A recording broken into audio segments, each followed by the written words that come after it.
up, you guys, and welcome back to another episode of Brewluminati, the podcast where we drink beer and talk about conspiracy theories.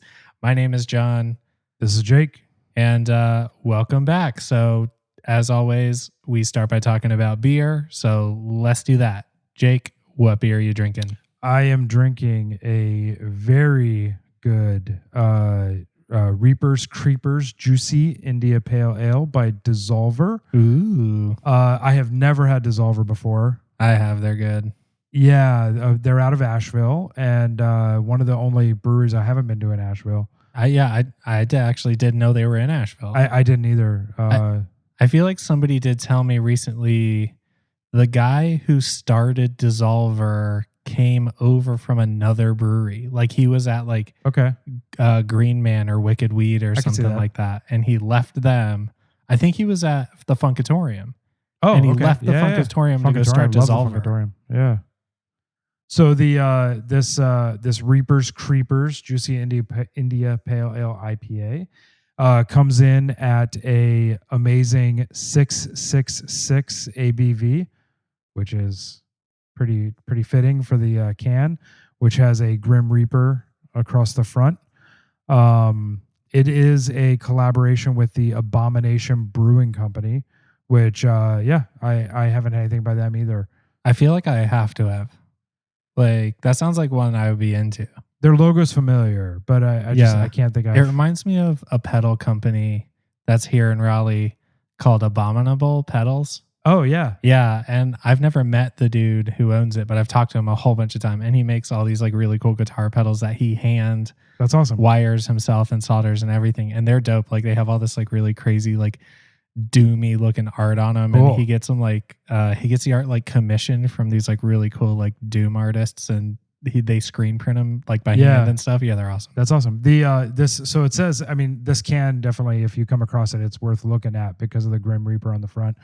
But the artwork is done by the Almighty God Machine, which apparently you can find on Instagram at God Machine or godmachine.co.uk because they're apparently British. Okay.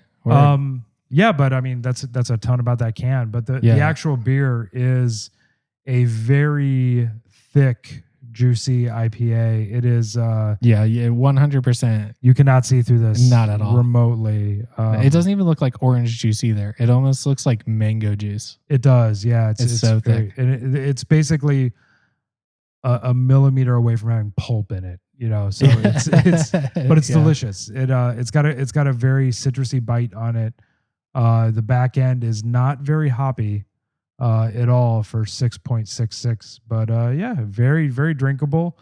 Probably after two of these, you would get the old IPA tongue, and have to move on. But I can see that. Yeah.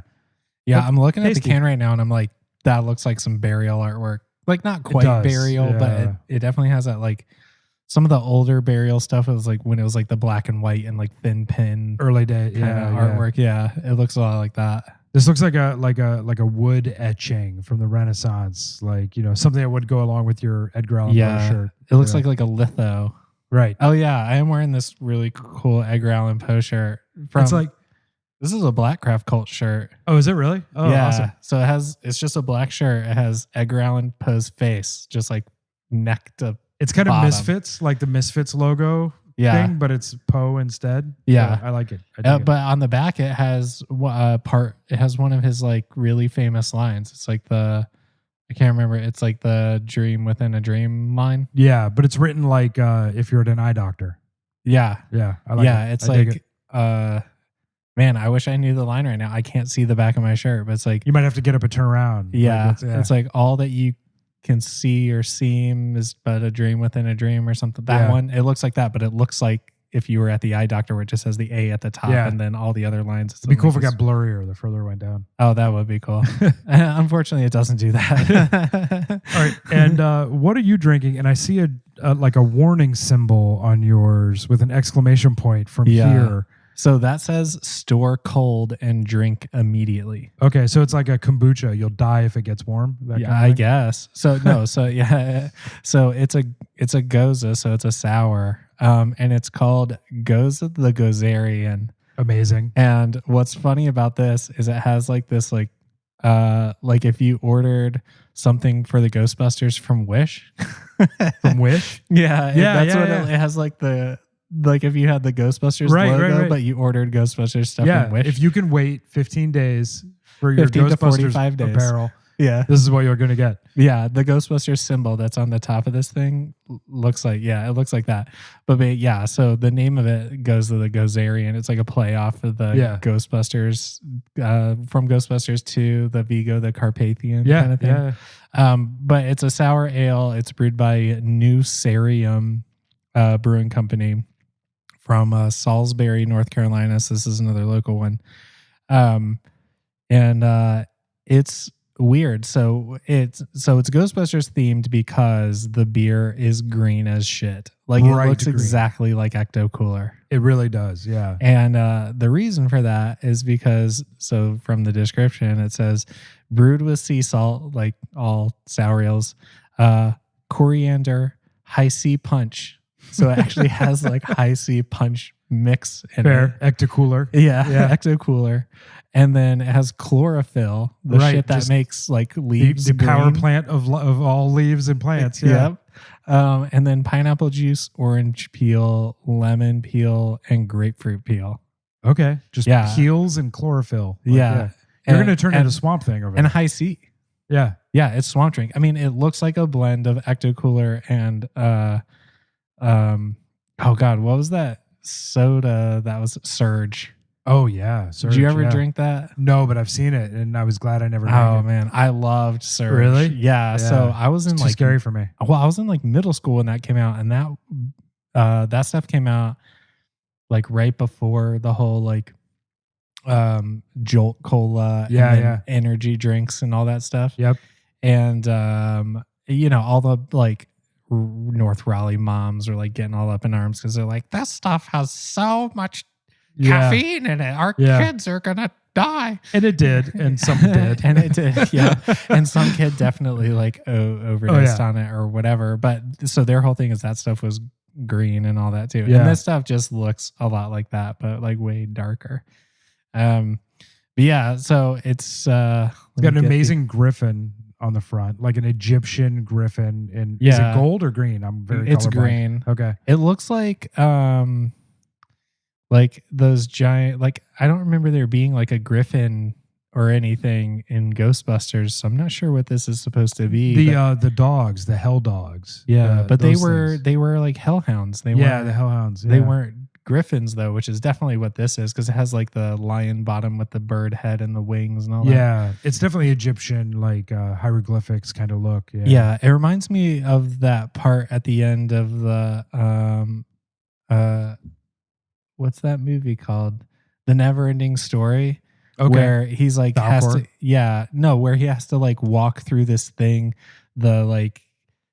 and there's like these truth things on either side of him, and if he's not pure of heart, they laser beam you to death and stuff like that. Yeah, like this reminds me of that, except instead of having like boobs and a lady's head that's gonna laser beam you, it's just a griffin. Yeah, they're definitely like guarding some sort of pyramid. That is the look we're looking at. Well, this is guarding the very green sour ale.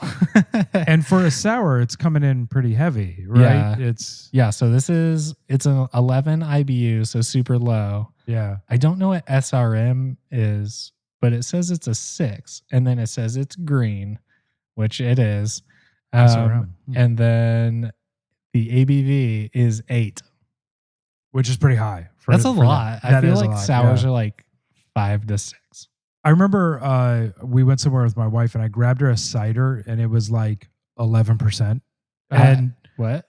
For a cider, I remember thinking like, what are they doing here? like what's your end game here with this? They put diesel in it at the end. Yeah. Like they put it in the can and then they blend it with diesel. Yeah. But yeah, like it's definitely really good. Like if I had to say a beer tasted like green, this is it. Yeah, this beer tastes like green drink beer. It is a green beer. It's still like I feel like I need to take another sip of it real quick. Just like, would you recommend this for an Irish situation? Is this a St. Patty's Day drink? Oh, this is so much better than green PBR. Sure, of course, yeah, 100% better. Yeah, but yeah, no, I mean it's good. Like it's definitely sour. It's not overwhelming with the salt. Like for people who are not like me, who are not super into sours, but I really do like Berliners, it's not quite as tart or sweet or the drinkable. salt can be a lot for a lot of people. Yeah, like you can definitely tell it's a Gose. You can definitely tell it has salt in it. It's very in the Gose sour realm. It's just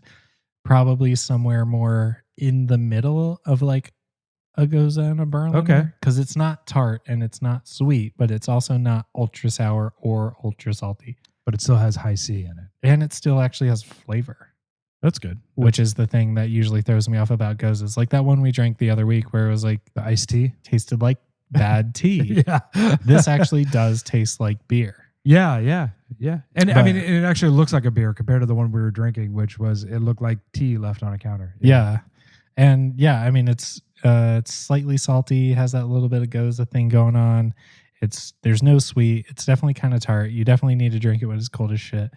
Yeah, I mean, I don't feel like I can taste a ton of like grapefruit or pineapple juice or whatever they say is in it. I'm not 100% sure what coriander tastes like. Yeah. But there's pineapple juice, and then there's orange peel, lemon peel, and grapefruit peel. So where is Salisbury? You're a native. Where's that? Isn't that where that dude who tried to kill people in Pizzagate's from? I believe you may be right about that. I think he is. Which direction is it? Do you know? Do you have I don't know. Gut instinct? Let me consult my phone and find out. Let's have a look at your phone. I think I have a feeling it's towards the center. Salisbury. Kind of halfway between here and Charlotte, but I may be totally wrong. Not halfway between here and Charlotte. It's almost dead halfway between Greensboro and Charlotte. Okay. All right. Almost exactly halfway between Charlotte and Greensboro on 85. Okay. So for people not in the North Carolina region, that is halfway between nowhere and somewhere else where you probably don't want to go. And yeah. But it's like the sort of like 2/3 left-hand side of the state. Yeah. But yeah, still, it's in the middle of nowhere. The closest thing to it is like Concord Mills or whatever, which is where Lowe's Motor Speedway is for anybody who doesn't know that. Yeah. Yeah, which it's is good. A cool place. I'm into it. This is the second time actually I've drank this beer. Oh, okay. I drank it sitting on the couch lamenting election anxiety. Right. With the night of counting. We are on the other side of that, at least on the other side of what the media is called. Yeah. So that it's going to be interesting to see what develops from that. For sure. Yeah. You never know. The media does and says all kind of dumb shit, and they've called Biden. I called Biden before. Yeah. I know you called him too. Yeah. I mean, Biden will be in the White House January 21st. I don't think there's any concerns about that, at least from my point of view. I'm a realist. Like I don't call literally anything until I am 100%. I call stuff so fast unless the fat lady is over here doing some singing and shit. I am not sold. So I know Biden's been called, but I'm not sold. Like until the election commission comes out, until the electorates vote. Yeah, anything can happen. I get it. There's still wild cards out there. There's still dice to be rolled. Like is it likely it'll be? Yeah, that'll be Biden. Yeah, for sure. But the lady has not sung. So no, not at all. Last night, my wife called me the prophetic because I was talking about how Biden was going to win it and it was going to be contested the exact way it was contested. I've been saying this for 2 months now. Yeah, and then we started talking about some of the other stuff, and she was like, "Yeah, Jake was talking about COVID in November and talking about how we were going to be locking stuff down and how this was going to happen and all this stuff." And so it's okay. Well, should we make some predictions? Let's do it. What do you got? What do you want a prediction for? So my prediction, as far as election stuff goes, I think we should make a couple of predictions. So, all right. So let's do election stuff, and then since we just talked about COVID stuff. Okay. Or if there's any stuff we see down the road that we think is going to happen, so we can come back and be like, we were right or we were wrong. All right. So let's do prediction 2021. Yeah. Okay. So I think in the next 6 months, Joe Biden's going to be deemed unfit, and it's going to be President Kamala Harris. Kamala. Yeah. My bad. No, it's fine. It's not trying to offend her name anybody. is very hard to pronounce. I like pronouncing people's names correctly. Well, and it's interesting because there are some people who specifically try, and you are not one of these people. There's people that specifically try to pronounce her name funny to make it sound funny. Like people who called Buttigieg or Buttgig or whatever. Buttigieg, yeah. Buttigieg. Exactly. I thought that one was real funny. I had to laugh at that a little bit. So it's, yes, I would say on the 6-month thing, I'm at a 0% It's a little of that fast. happening. What? It's fast. I'm coming in hot. You're coming in hot. You are. You think it's going to be right out of the gate. I don't think so. Yeah. I think we're going to settle in. I think we're going to get about 1,200 executive orders out of the gate. I think there's going to be He's going to be coming in with a flashing pen. He's going to get one of those ones where like you sign one and then there's the machine that signs 10 more, like the auto signer thing. He's just going to be using that to blow out executive orders to undo stuff. God. You know? And I'm all for that, you know. And so I think I don't know. It depends. It does depend for sure. Yeah. And I think the reality is we're not looking at 6 months. I don't think Joe's going to make it to 2024. I do not think that is the case. I think there's going to be something. Isn't he like 81 or something? No. I mean, he's the same age as Trump, but he's like, he's had. I thought he was older than him. Not really. No, he's had brain aneurysms. He's had a couple other. He's just had health problems. He has had some health problems, you know, and so, but his voice sounds weird because he's had a lifelong stutter. So like people hold that against him. But, it just definitely makes him sound like he does not know what he's talking about, or it does, like he has some sort of health problem, you know. I mean, look back at the JFK Nixon debates. If you go back to, I'm not going to say what year it is. I'm sure it was 63, 64, somewhere in that range. Yeah. But when they did those debates, the people on the radio who were listening to it were so convinced that Nixon killed it. And then the people who were watching on TV thought that JFK killed it because... Interesting. Yeah, so like JFK was this like young whippersnapper and he had his Boston duds and he was looking fancy. But Nixon, who is someone who's not used to going on television and all that stuff, he had his 5 o'clock shadow. He was sweating like a pig. Yeah. And he's up there under these heavy lights.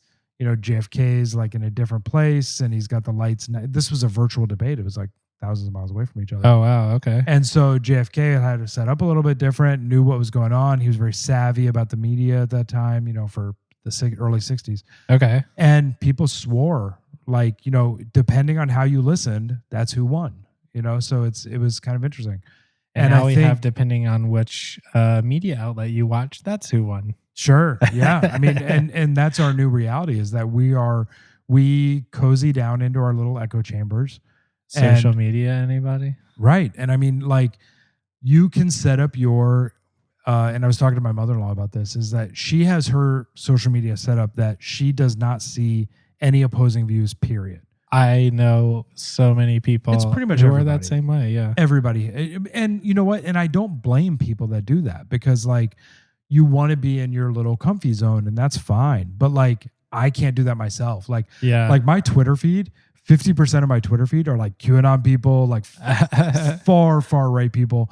And then like the other side are like, you know, Anderson Cooper and Jake Tapper. And like, not that those people are diametrically opposed on each side, but like, but you know, I have a definite widespread swath of opinion on my Twitter feed. And it keeps me kind of on my toes because I'll see Trump won, Trump didn't win, Trump did win. And like, you know, you see all these different things and like, if anything, it makes you want to like log out of social media faster, which is kind of nice. Yeah. I feel like I just don't keep around anybody who's like ultra polarized on either side.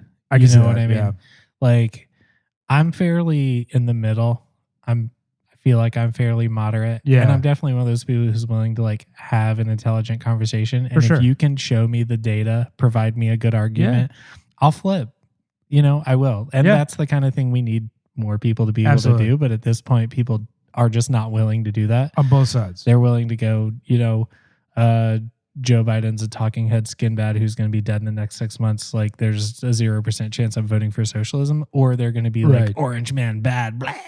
You know what I mean? And I'm just like I'm not willing to have conversations with people who do either of those two things. Right. So I don't keep those people around, but I feel like I keep the like slightly left and slightly right leaning moderates around, and people who are like definitely conservative and definitely liberal, but they're not like QAnoners, and they're not like, I'm gonna stab you, you know, like, you voted for Trump, you're a racist, you know, like, you know, whatever. I like keeping track of those people. Yeah. I like to know what they're thinking, like, either way. But like, I don't know, it's like, to me, it's like the conspiracy theory. I think we've talked about this before. The conspiracy theory has just gone mainstream. Like, any random thing, anybody can be like, I'm afraid of X. They can like run down the thing with it. Easily. And I was talking to my wife about it. So she's a moderate as well, but she like leans a little more on the liberal side. And we had talked about this whole social media thing and had a really good conversation about the election and was talking about all this stuff. But then I was like, do you think your opinion about the election has been inadvertently like swayed more? Like, do you feel like you've been pulled in a more polarizing direction the way that you've gone because of the way social media has pushed the echo chamber of liberalism towards you and whatever? Like, it doesn't matter if Trump ever did a single good thing.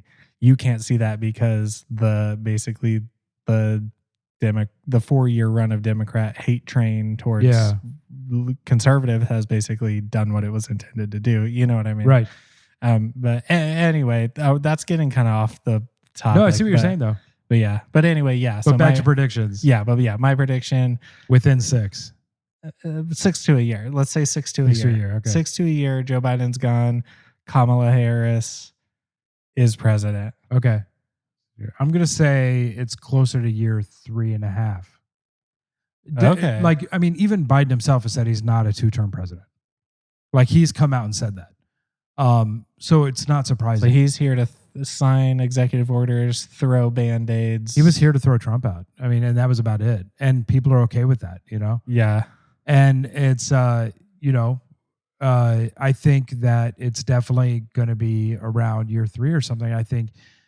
I don't think he's going to step down. I think he's going to have a health issue where something has to happen, you know? Yeah, that's one thing as well, like deemed unfit or something like that. Yeah, I mean, it probably won't be in the nefarious deemed unfit where like he's in his underwear on the front lawn throwing cats at people. We got to get him out of here. He's throwing lawn darts in his underwear, man. What's he doing? No, I think just like one day he's going to go to Walter Reed and then they're going to be like, you know, Uncle Joe's got a head bleed and we gotta put Kamala in there. He broke his hip too many times falling over those rugs in the Oval Office. Right. And then Kamala's going to bring in like somebody like young and interesting, like not an AOC type, but like somebody more moderate in the middle. Yeah. I think she'll bring in like, you know, maybe like a Stacey Abrams or like, you know, and there's going to be all these rising folks and maybe like an Elizabeth Warren or somebody, you know, it'll definitely be interesting to see what happens, but there's no way Biden makes it to 4 years. And I like Biden, you know, I've liked him for years, but that's where I'm at on that. I think I have the same exact opinion you have. It's just 2 years further than you are, you know? Yeah. So, all right. So, and then COVID over the next while, y'all keep your ear out if stuff happens in that scene. Tweet us. Yeah. I want to know. Well, if I'm wrong in the next year, then you win. So I'll buy you a beer. All right. I'll take a beer trade. That's 100%. You told me about another prediction you had that the U.S. is going to be back in shutdown within 2 weeks, you said? Or what? I was saying schools would be in shutdown after 2 weeks. I hope so. Yeah, same. My wife goes back Monday. Yeah. And tomorrow. I think, tomorrow, yeah. And I think you know, podcasts are always so weird about like talking about what date it is when they're recording. Like I'm not that worried about it. So we know that this show's not going to release for a couple weeks because we're trying to make it good. So we're trying to do our preparation. Right. When we release this, our show will have been recorded a number of weeks in advance of when it starts to release. Right. And I mean, sorry, but you know, it's November. I'm not apologizing for that. You know? Yeah, I don't really understand that either. What is it, the 6th or something? 7th? Yeah, it's the 8th today. 8th? I know, because I made some ranch yesterday and I had to date it. Oh. But yeah, I don't understand. We'll talk about dates. Like if we have anything really crazy happen and we need to record a podcast like right away, like some crazy conspiracy comes out, we'll release an emergency episode. Oh yeah. Like that's probably what we'll do is like go off of our normal release schedule to drop like emergency conspiracy theory shit. It'll happen. Yeah, and it'll happen. So Jake's COVID predictions. Yeah, I want to know about that one. You were dead on about the last one. I was dead on it. And much to my personal disaster feeling about this whole thing. I'm a prepper at heart. I come from a family of preppers. Like we freaked out at Y2K, and have tried to carry it on from there. And so for this one in November, I started really watching what was going on in China. I saw how was it expanding. I saw how people were reacting, and I started talking to my wife about it, and she told me to shut the hell up. And we went back and forth. And then on New Year's Eve, we were at the Doherty's Irish Pub in Raleigh. Okay. Pretty good location. I don't know that I've been there. It's not bad. Food's all right. Yeah. It's serviceable for an Irish pub. And so we're there on New Year's Eve, and she says, okay, fine. Tell me what you're thinking about. I like when my wife entertains me. She's like, I know you want to tell me about this show. I don't give a fuck about. 100%. Yeah. And when they tell you, they're like, yes. At the point I had been compiling with someone else, I had been compiling a list of like possible scenarios of what was going to be happening with COVID. Okay.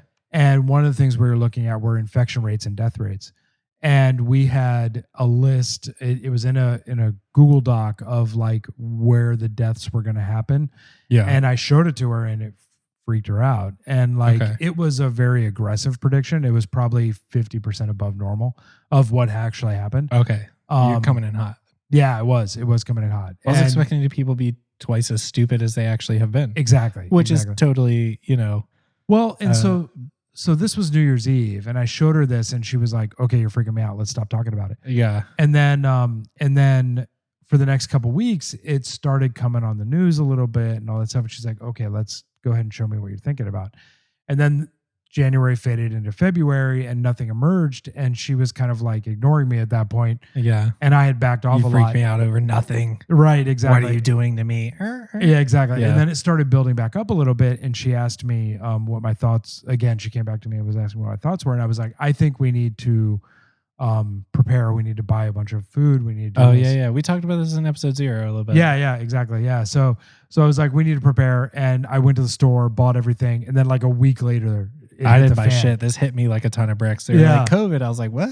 I'm at home, like covering myself in piles of toilet paper, laughing while everybody's out at the stores, And so anyways, my thoughts on what's going to happen is I definitely think within the next probably 2 to 3 months, we're going to be in a full lockdown, maybe less, probably less. Probably so before closer to February. Months.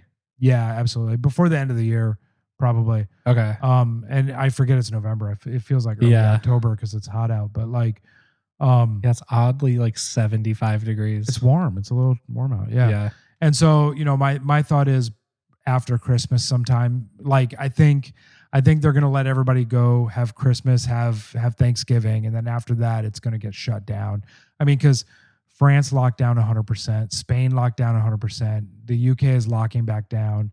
I heard that one. Yeah. All of the EU is locking down, and it's because, fall is coming. Flu season is bad.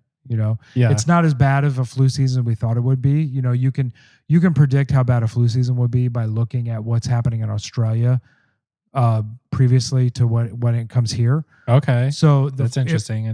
So if Australia and New Zealand have a really bad flu season, you can expect that America will too. Okay. Because they get it months before we do, because the bottom side of the planet thing. Sure. And so it looks like flu season probably won't be as bad as it should be. Probably because we're all wearing masks and being careful, Yeah. But we'll definitely probably lock down deaths. We're already hitting record new cases every day. We're at like 100,000. Well, so let me ask a question. Is that because we are hitting record testing rates?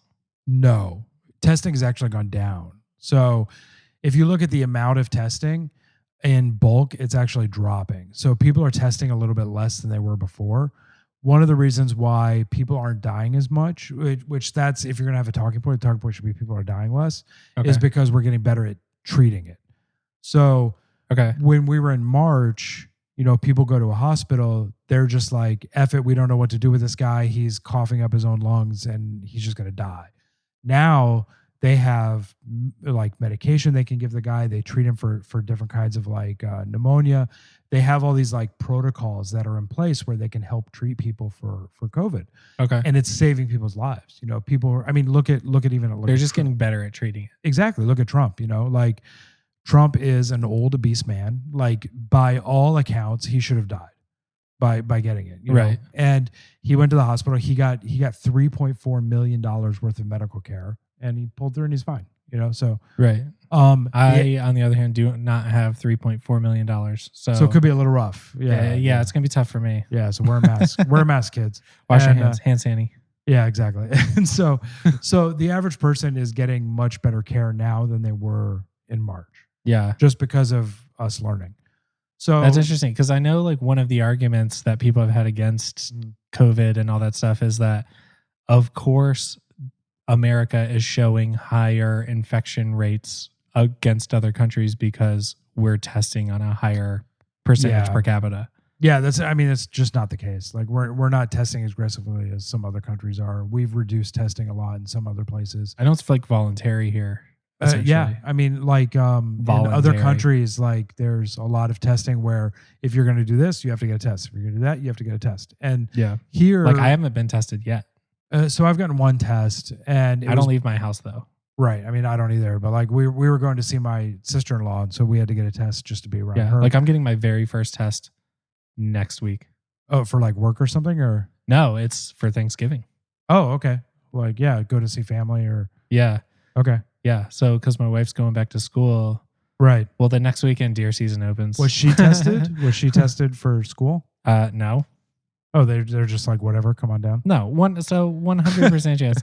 Let me tell you from an insider's perspective. Sure. Yeah. And by the time you guys hear this, we'll be way into whatever's going to happen. But at this point, North Carolina has hit record infection rates every day. Oh yeah. For the past month or something like that. Yeah. Tomorrow, Monday, November 9th, my wife goes back to school with students in front of her. The county is telling everybody everything's going to be fine. They have a plan. There's PPEs, blah, blah, blah, all that stuff. Okay, well, shocker, there's not. There is no plan.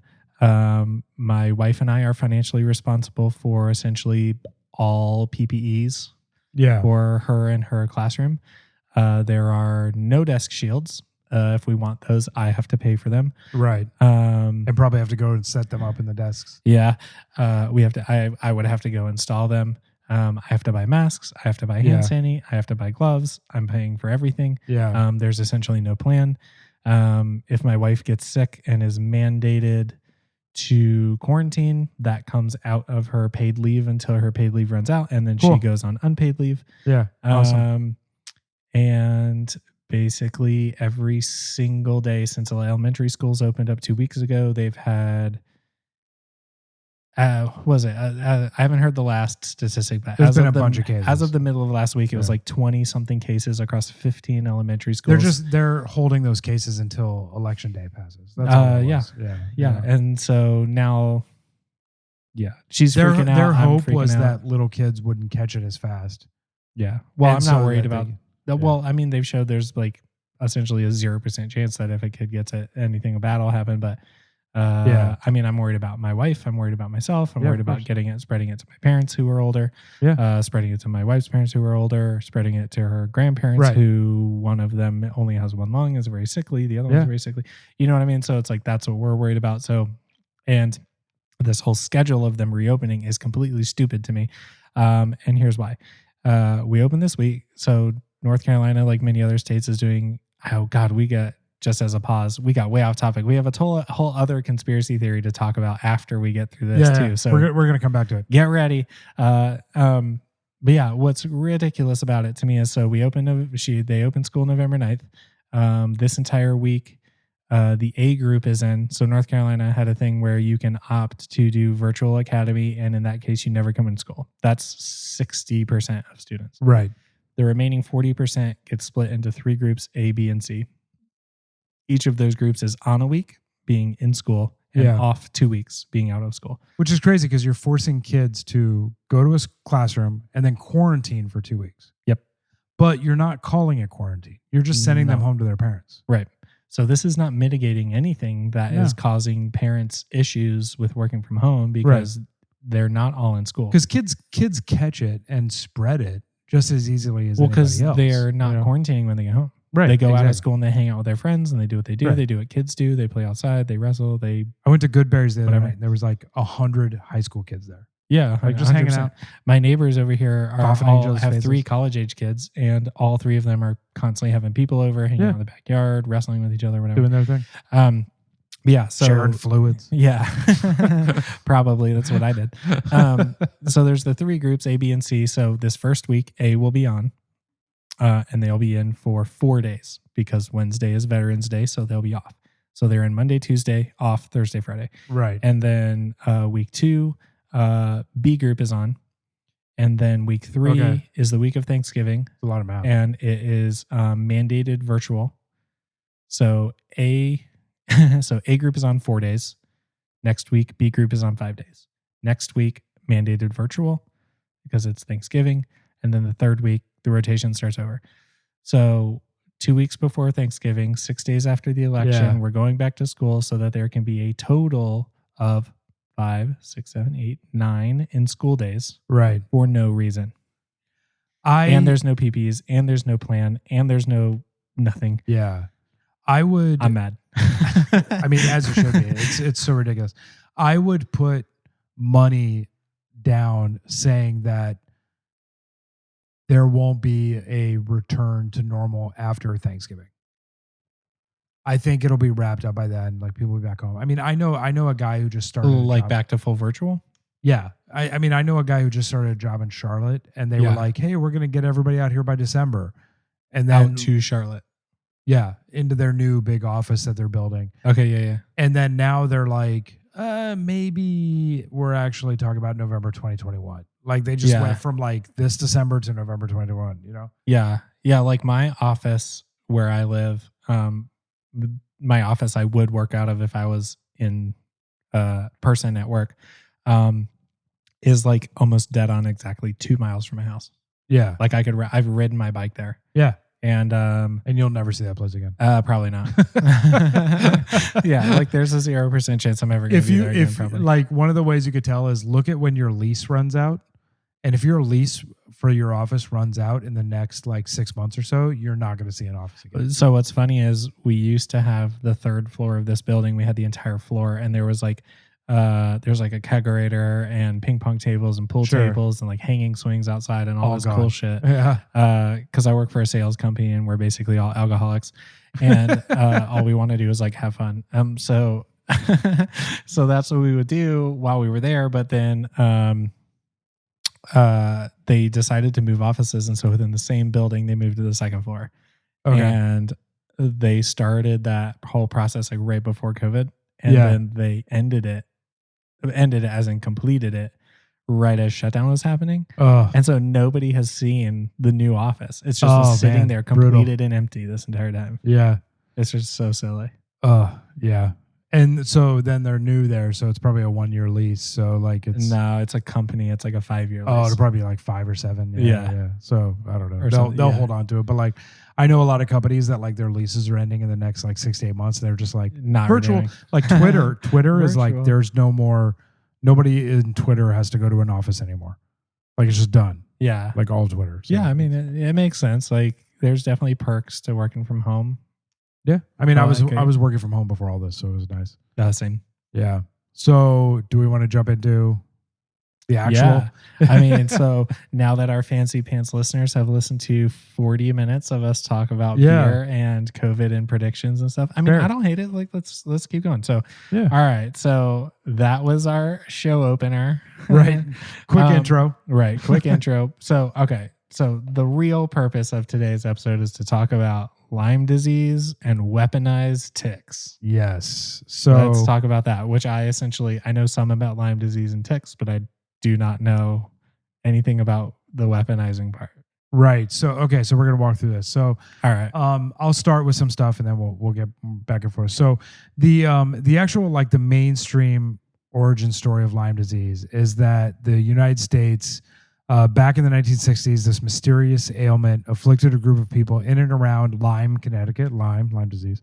See what happened there? Yeah, knee slapper. Eventually, scientists determined that it was caused by a spirochete, which is a flexible, spirally twisted bacterium originally that's what causes syphilis. That kind of the French disease. That's how it happens. And so it's actually transmitted by the bite of an Ixodes tick, which there's two types of ticks. There's the Ixodes and then the other type. The Ixodes are the little hard guys. And then in other countries, you see soft ticks that are like gummy bears that just latch onto you and suck your blood. What? Horrible, horrible little things. That sounds horrible. Yeah, so we only like see the hard nightmare. ones. Yeah, we really only see the hard ones. The soft ones are like Starship Troopers, the thing you put his hand on, like they are scared. Oh, that's what they look like, but not that big. Obviously, not 10 feet tall. That's gross. Yeah. So, anyways, the Lyme disease bacterium, Borrelia burgdorferi, is spread through the bite of infected ticks. It's hard to detect, even harder to kill. And the black-legged tick or the deer tick is the one that spreads it throughout the Northeast. Now, it's been spreading to the Mid-Atlantic, North Central United States, all the way through Ohio. And now you see it in all 50 states. There's not as heavily in all 50 states. Okay. But there have been, you've detected Lyme and tick bites in all 50 states of the U.S., including Hawaii, Alaska. Oh, shit. That's crazy. I was about to ask. And the barrier islands and all that shit? I don't know about the barrier. I don't know about Costa Rica. I'm not sure about Gitmo, but I've known. I know in the 50 contiguous states that is happening. Okay. So, yeah. Well, if you don't know or you've never been to North Carolina, we have a fuck ton of ticks. We do have a couple ticks here. So many. There are a few here. And that's a whole thing. My tick origin story did happen in North Carolina. So, man, I'm so sorry. I came here and I paid the price. So sucks. And now I live here. Go home and be insurgents.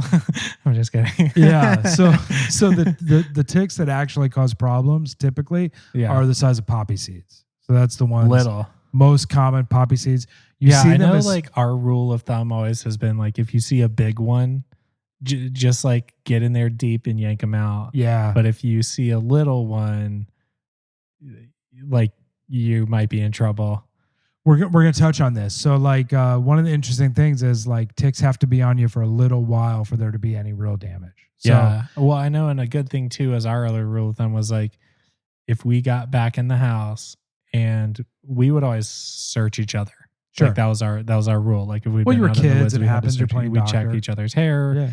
Yeah. You'd have to, you would check your own, downstairs junk area. But if you needed to, you got a buddy. It's a buddy system. Yeah. You don't want to get a tick up your butt. It's happened before. I've pulled a tick off of somebody's inside between their butt cheeks before. Like on the anus, I mean, not on the mucosa, but like in between the cheeks. Sure. Yeah.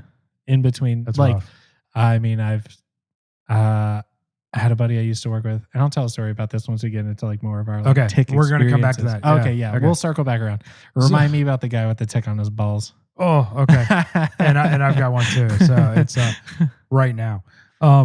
So Lyme disease, other tick-borne illnesses they're blowing up all over the United States because of obviously climate change. Greta Thunberg's been warning us about this. Yeah. Long wet winters, warmer climates. She's so angry about it though. She's telling us every day. She's out there telling us. Yeah. Warmer climates. Tons and tons of people are building homes in what used to be rural areas. So people are pushing into the exurbs. Yeah. Exurbs, like the outside of the suburbs. And what they're doing is they're tearing down local populations of trees and plants. And then all of a sudden they've got ticks all over their house. And they're like, what did I do to anger God? And there's ticks in their house because obviously they build a house in the woods, and that's what we do. It's like, so here west of Raleigh, there's a lake that my parents used to take us to when we were young. We had a boat, but we moved to a different lake because we didn't like that one. And so it's called Jordan Lake. It's west of Raleigh. Oh, Lake Jordan. Yep. And Lake Jordan Brewery, shout out. I think they just closed. Oh, I had never even heard of that. Oh, I think they just went out of business. So never mind. Don't worry about it. Sorry. But yeah, so we never used to go there because that lake has leeches. Oh, yeah. And all the camping areas around it, like you needed to be ready to get fucked up by ticks because the lake was full of leeches and the whole wooded area around it was just destroyed by ticks. And there's just people avoided it just for that. Like, no, I mean, people still went there. Oh, okay. We just didn't go there because there's another lake that was closer that was nicer. So that's where we would minus the ball sucking leeches and ticks. Yeah. I mean, so it was the lake we would go to called Falls Lake is the reservoir for Raleigh. And my dad designed the water treatment facility that pulls water near there. I'm pretty sure I've hiked out near there. Yeah. Yeah. But yeah, it pulls water out of the Falls Lake Reservoir, treats it, and that's what we drink is the Falls Lake water. Okay. And so that water has to be a certain, I drink Perrier, a certain more clean. Yeah. I prefer San Pellegrino, but but so that's where we would go. But a lot of people boat there, so the water is dirty-ish as far as a lake that's boated in. Sure, yeah. There's no leeches there. The surrounding area is a lot less tick infested, so it's easier to camp there, stuff like that. But growing up, my family, we went to Beaver Dam Lake in northern Indiana.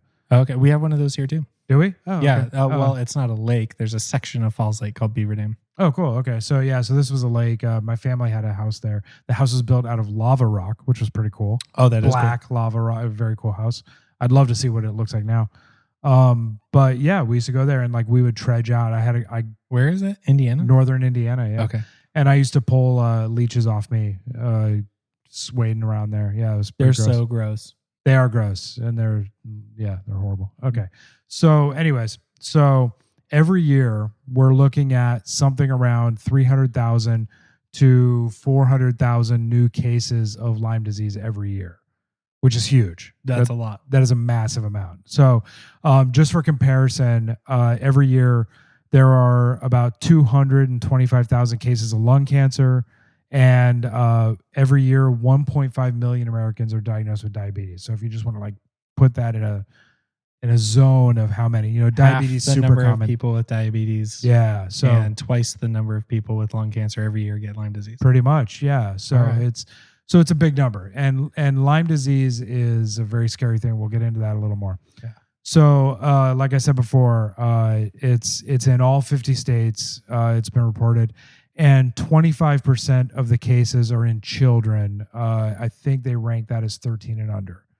Of course, children run through woods. Children are out there. Kids go barefoot. They do all kinds of stuff. They go to Y camp. Yeah, exactly. Kids are being kids, so they do stay over camp. Shit, I always wanted to do, but didn't.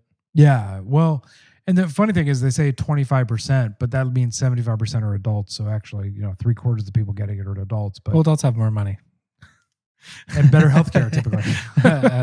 I would argue my healthcare is worse. It's possible, yeah. My parents had really good healthcare when I was a kid. So did mine. Yeah, my mom was a nurse. My dad was a cop. My healthcare all the way through college because I stayed on my parents' healthcare until I graduated.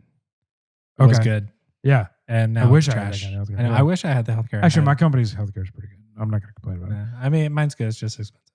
Yeah. I pay for it. All right. So here's the meat. Like here's the here's the Brewluminati take. Here's what we're looking at. Where does the conspiracy start? Exactly. So Lyme disease, this is what they say.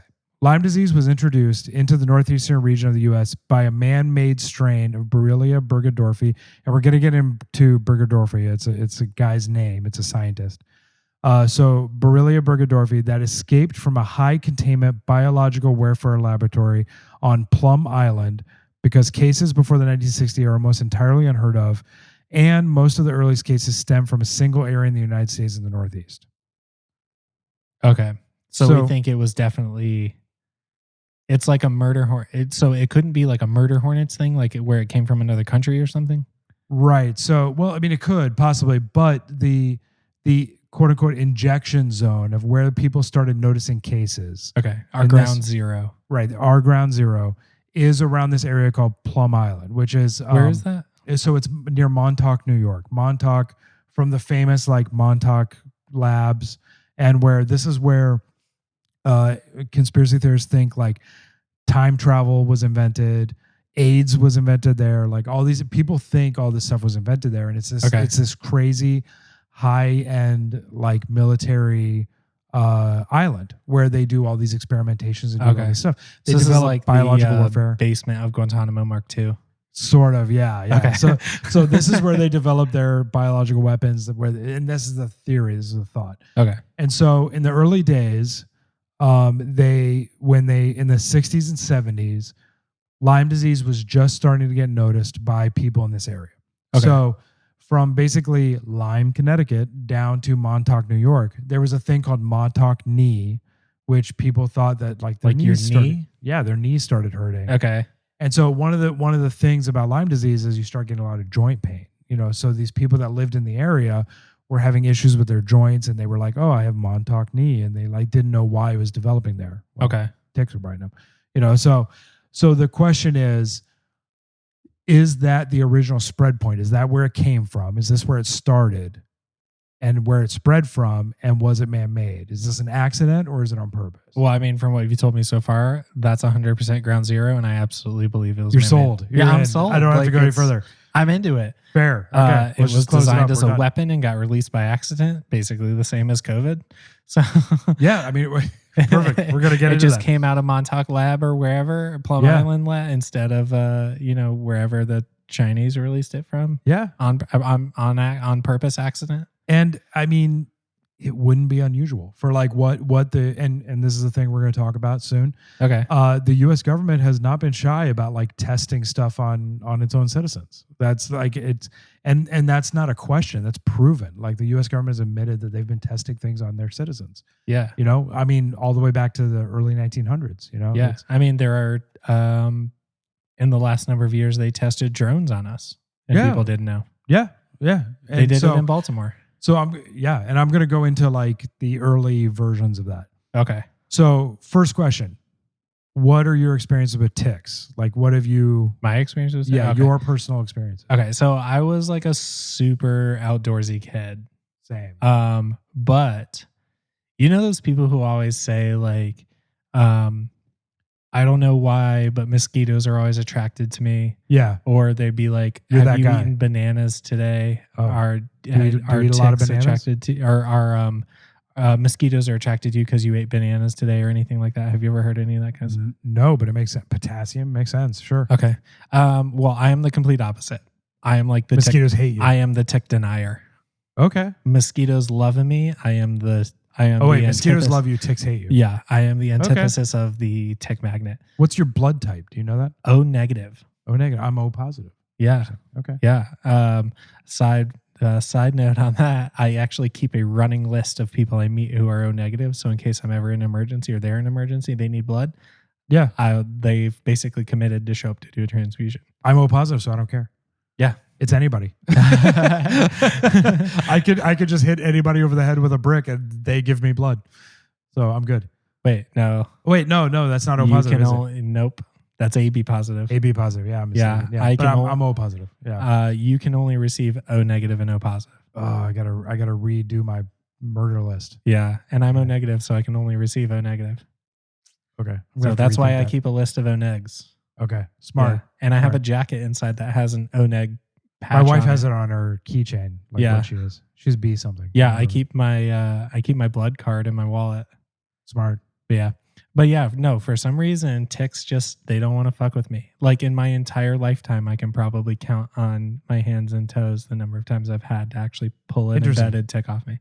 Have you had to pull ticks off other people? Oh yeah, so much. Like a good amount. Yeah. So as a fun fact, so my dad is a civil engineer here in North Carolina, and he does a lot of like public work stuff. Like if we drove around Raleigh, I could point at, be like, my dad designed that water tank. My dad designed that water tank. There's a reclaim line that runs under us. My dad designed that. Cool. I was named after a road in Durham, Cameron Road, which my dad was designing a giant water treatment facility reclaim line on Cameron Road in Durham at the time that I was born. And so I'm named after that road in Durham. My dad was doing project on. And so what this is getting to is basically when you're a big civil engineer, you do a bunch of project stuff, you have to get to know people who do geotechnical work, research like that. You get to know fence people to build fences around your water tanks. But one of the things you have to get to know is people who survey, right? Okay. So land surveyors and stuff like that. And so when I was in college, I was looking for a summer job. And my dad had this real old school Southern dude friend who owned a land surveying company, and I went to work for him.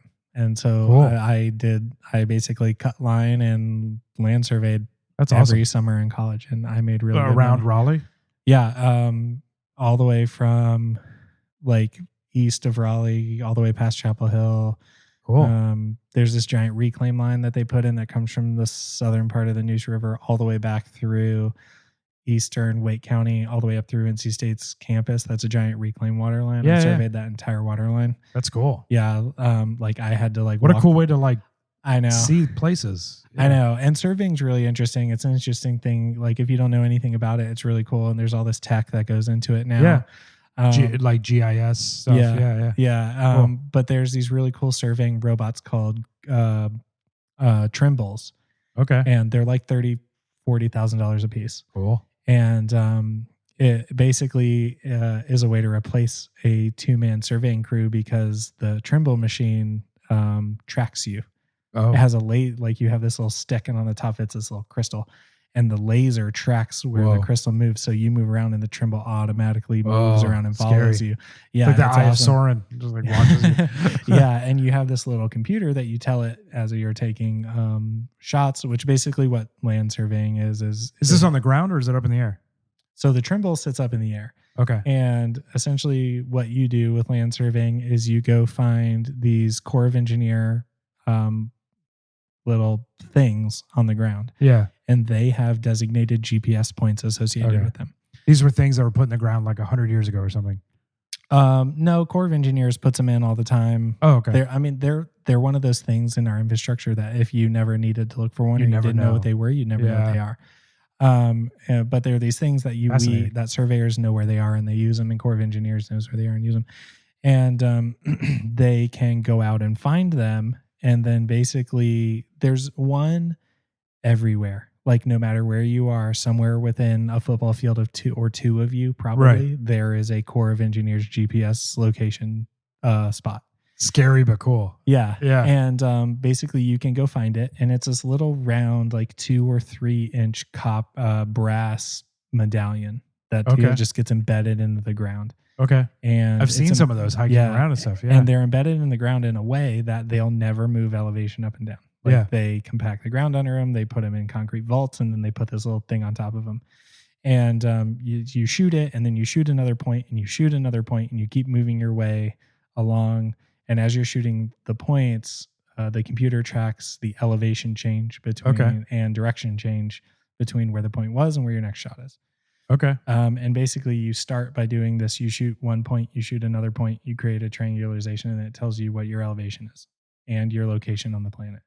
And then from there, you create this chain of shots to where you get to where you're shooting. And then from there you shoot, and you basically create this topographical map based on these little shots that you make. And then they put it in AutoCAD, and they make a topographical map of it. So this is how they map the flat Earth. Yep. This is how you map the flat Earth. And, so anyways, that's what we use to do all that stuff. And these Trimble things are really cool. And what a cool job. Like just walking around the woods doing that stuff. Cool. Yeah. It's a lot of hard work. There's math. Lots of math. I swung a bush axe so much because like if you can't see just spiders, endless spiders. If the Trimble can't see you, it can't follow you. So you have to cut. It's line of sight. Oh yeah. Everything has to be out of the way in between you. So if you're in the woods, you got to cut trees down, you got to cut line down, you got to cut branches down. Do they do that with drones now? No, you can't. It has to be on the ground. Okay. Because you have to be able to measure exactly the elevation between the little crystal it's shooting in the ground. So you have a set elevation. Wow. Okay. And then you have to have a set elevation on the actual machine. And then you have to make sure that it's completely flat. Like there's multiple level perfect bubbles on it. It has to be perfectly level. You can't handle perfect level. Yep. And then you have to measure the exact distance between it and the ground so it knows how much to adjust. All this ridiculousness. Sorry, I'm getting way off a track. No, it's cool. And it's pretty cool. But like when I was surveying this reclaim line, I had to carry a $40,000 Trimble above my head through a swamp that was up to my armpits. Like I had to do all kind of stuff like that. There's our like really big where we have concerts here is called it used to be called Walnut Creek Pavilion. It's called something else now. Yeah, it's a live down right next to it. Yeah, so there's a whole area behind Walnut Creek in between it, and there's like a softball fields competition complex back there off of this place called Sunnybrook Road. I think. And if you park at the softball complex and walk back behind Steinberg Road, there's this giant exposed sewer line that you can walk on top of. Oh, cool. For like 400 through yards. the wetland kind of stuff. Yeah. Basically, there's this like weird. I think I know what you're talking about. Wetland forest area, and there's this elevated sewer line, and you can walk on it for like 500 or 600 yards. Wow. And it's really cool. It gets really high up off the ground. It goes over a bunch of like creeks and stuff like that, and then you can jump off of it and cut underneath of some railroad tracks. And there's what's that thing called where you like geocache? There's a bunch of geocaches back there that you can find.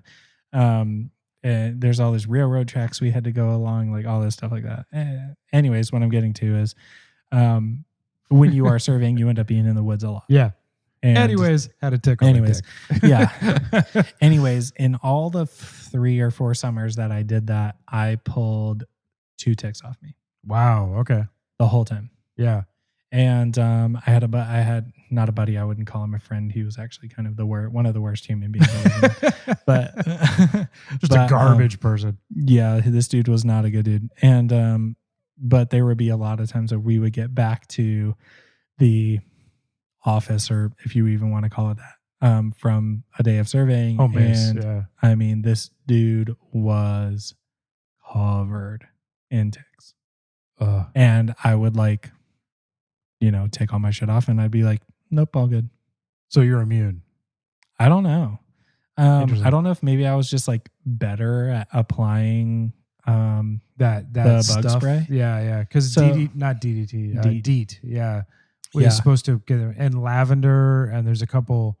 We'll get into that a little bit too. Things. How to keep them off. Yeah, but like they even have special surveying stores that you can go to where you can buy like spray paint cans that spray while they're still upside down. That's what those people who come out and locate your utilities use.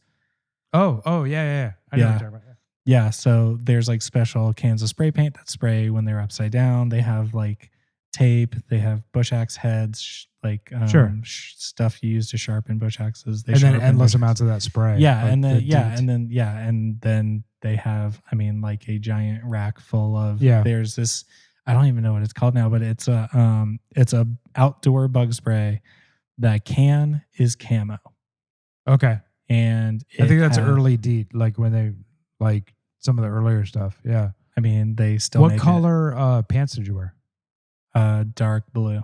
Dark blue. Okay. Yeah. Yeah. They say the darker the color you wear, the more likely ticks are to grab on. Yeah. Like I typically, it depended on what we were doing during the day, but typically I wore like light brown boots, just like Dickies, basically. Okay. Like the Dickies blue. The standard mechanics Dickies. Yeah. And then like a white tee or whatever shirt t-shirt I had. And we would get like, can on can of this camo bug spray. And it said, it had the longest warning label. The whole can was a warning label. There wasn't even like a brand. And then there was like a CVS receipt hanging down from the can that was more warning. Yeah. Pretty much.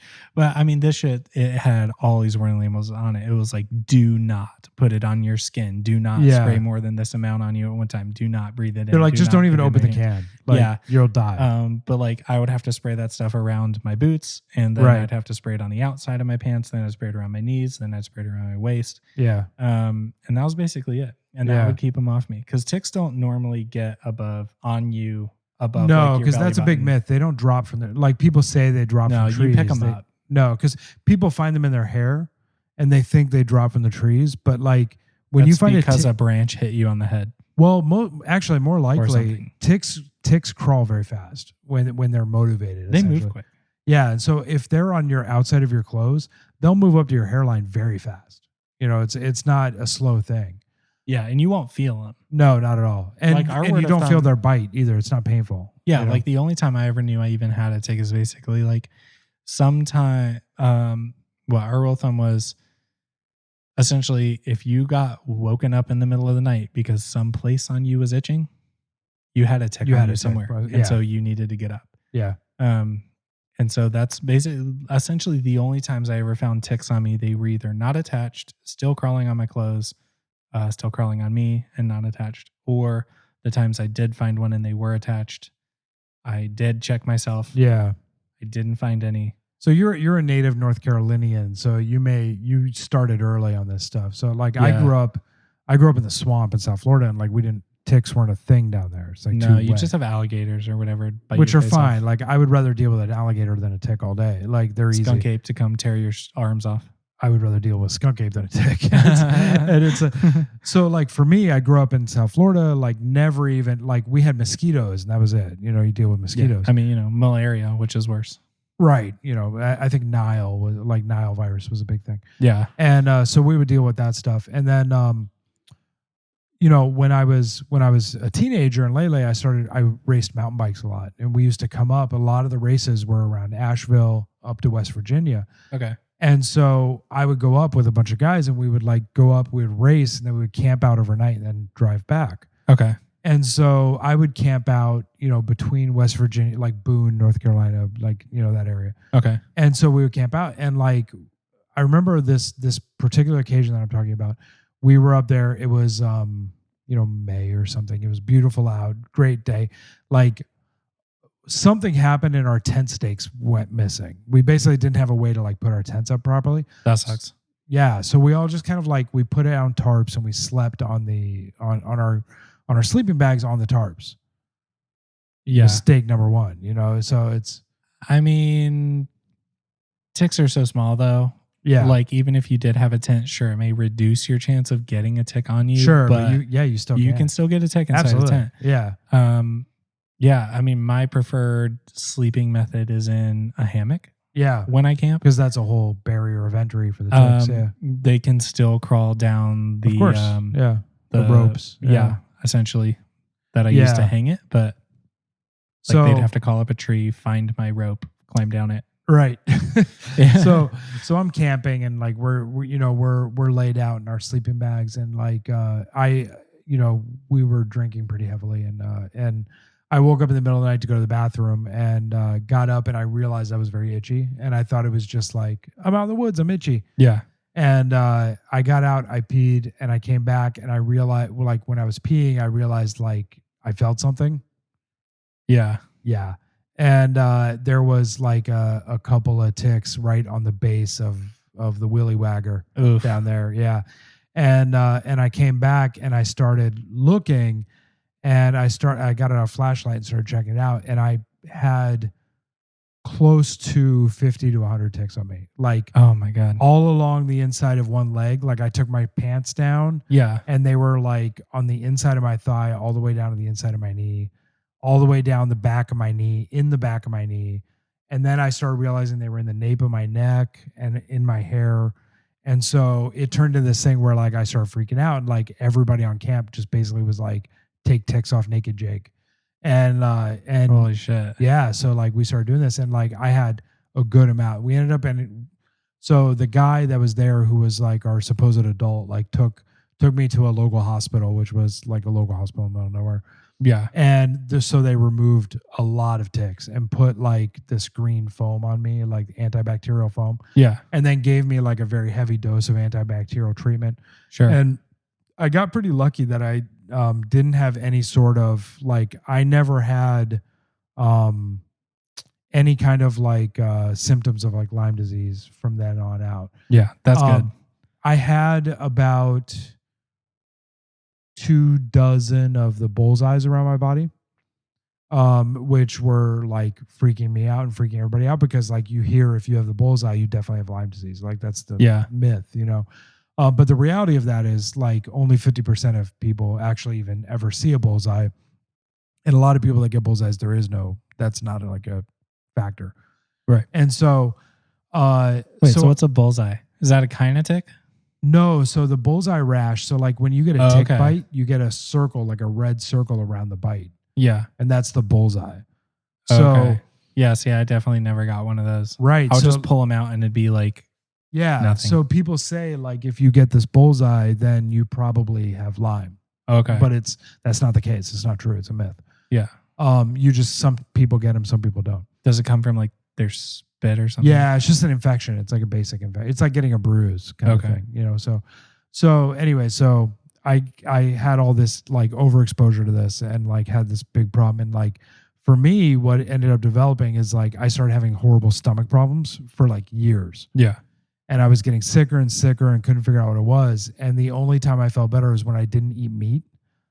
And so I ended up cutting meat out of my diet entirely, you know, and at this time I'm like 17, you know? Yeah. And so I cut meat out of my... Did you just do this for the giggles or did a doctor No, tell a doctor you to recommended it. Okay. He was like, well, let's figure out what's going on with your stomach. Like for the next week, only eat oatmeal. And then I felt okay. Okay. You know? And then he was like, okay, let's add back chicken. And then I ate chicken, I got sick. You know, so like it was like an exclusionary diet thing. Okay. And so, and also this is 1994, you know, so the primitive days. Right. And so this goes on, and basically nobody understands why I'm sick all the time. And I get like, when I eat meat, I get rashes, I get dizzy, like almost blacking out. Mm-hmm. And it took a long time before one doctor eventually like found some study somewhere was like, oh, there's this thing that's happening basically called alpha galese, where if you get bit by a certain kind of tick, like you can become allergic to meat. Oh, wow. Yeah. And like you're supposed to, theoretically, if you get it, you're supposed to like get over it in a couple months. Okay. But that just didn't happen with me. Like I just got sicker and sicker. And one of the theories was that if you don't eat meat for like a lot of years, the bacteria in your stomach that works and digests with meat can die off, and then you'll get sick. So even if you did get over the alpha galese, you don't even have the bacteria. Your stomach will be too sensitive. It's people that are vegan for 20 years and then they have a cheeseburger and they end up throwing up. You know, it's the same kind of situation. Okay. So, anyways, I reintroduced meat slowly and got better. But you know, the alpha galese thing is done by a tick called the Lone Star tick, which is different from the deer tick, which causes Lyme. Okay. So the amount of weird diseases that ticks like proliferate and pass on to people is just endless. Yeah. There's just like 1,000-mile long list of all these different things. Okay. So, you know, so we were talking about the bullseye. You know, you don't know if that's actually what means that you're gonna have Lyme disease or not. And the problem with when you get into Lyme is when you start looking at symptoms, this is the biggest problem with Lyme, because people will go through this and they will just not have any understanding of whether or not they're sick, because it looks like everything in the world. They call it the great imitator. And it can look like fibromyalgia. It can look like everything, you know? So, I mean, just here's a list of symptoms. I mean, I'm just going to read this straight up. It's fatigue, neck stiffness, neck pain, jaw discomfort, muscle pain, joint aches, typically in the knees, swollen glands, memory loss, cognitive confusion, vision problems, digestive issues, headaches and fainting, basically symptoms of everything ever, you know? Yeah. Basically symptoms of being alive. Yeah. And like getting older, like, you know, when I turned 40, I had all those symptoms all the time. I already have all that. Right. I mean, not all that, but a number of them. Buckle up, it gets worse. Yeah. Fuck me. So they do call it the great imitator because it looks like every other kind of disease and looks like all these other kind of health problems. You know, it can be often mistaken of fibromyalgia, arthritis, chronic fatigue syndrome, Bell's palsy, MS, lupus. You know, I've personally known a ton of people who their diagnoses go back and forth between Lyme disease, lupus, Bell's palsy, all these things. And like, as you get older, it gets worse. And it's just, doctors don't know what to do. Right. You know? And they can't really treat you because they don't know what you have. Right. Know? So when Lyme disease comes into your body, it basically comes in 3 stages. So the first stage when you get it is like, you know, hours of it within getting a tick bite. And so the acute symptoms of Lyme disease within hours are, you know, the infection is not spread through. It's localized to exactly where your bite is. And this is when you actually want to move forward and get a cure at this point, a quote unquote cure, like a treatment.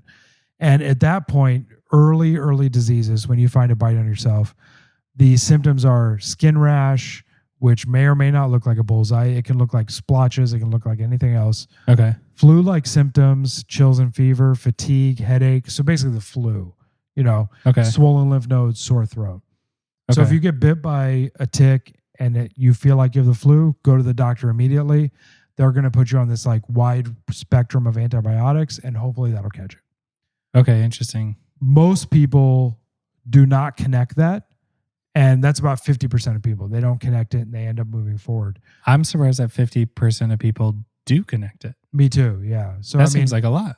Especially with the range of where ticks are and how everywhere often, getting bit by a tick is, and it is surprising. So in stage 2, 60% of people see this in their body, meaning 40% don't even get these. So early disseminated Lyme, it comes in about a couple weeks or months after the tick bite. The bacteria starts spreading through your body, and the symptoms that are coming in are chills, fever, headaches, so basic flu again, weakness, numbness in your arms, legs. Your vision starts changing. So like if you feel like you have to start wearing reading glasses, heart problems like palpitations, chest pain, rashes start appearing on your body, and you can get facial paralysis like Bell's palsy. Like it looks like you had a stroke or something. You can get. Oh, wow. So obviously if you start moving into that realm, go to a doctor immediately. But at that point, you're pretty far along.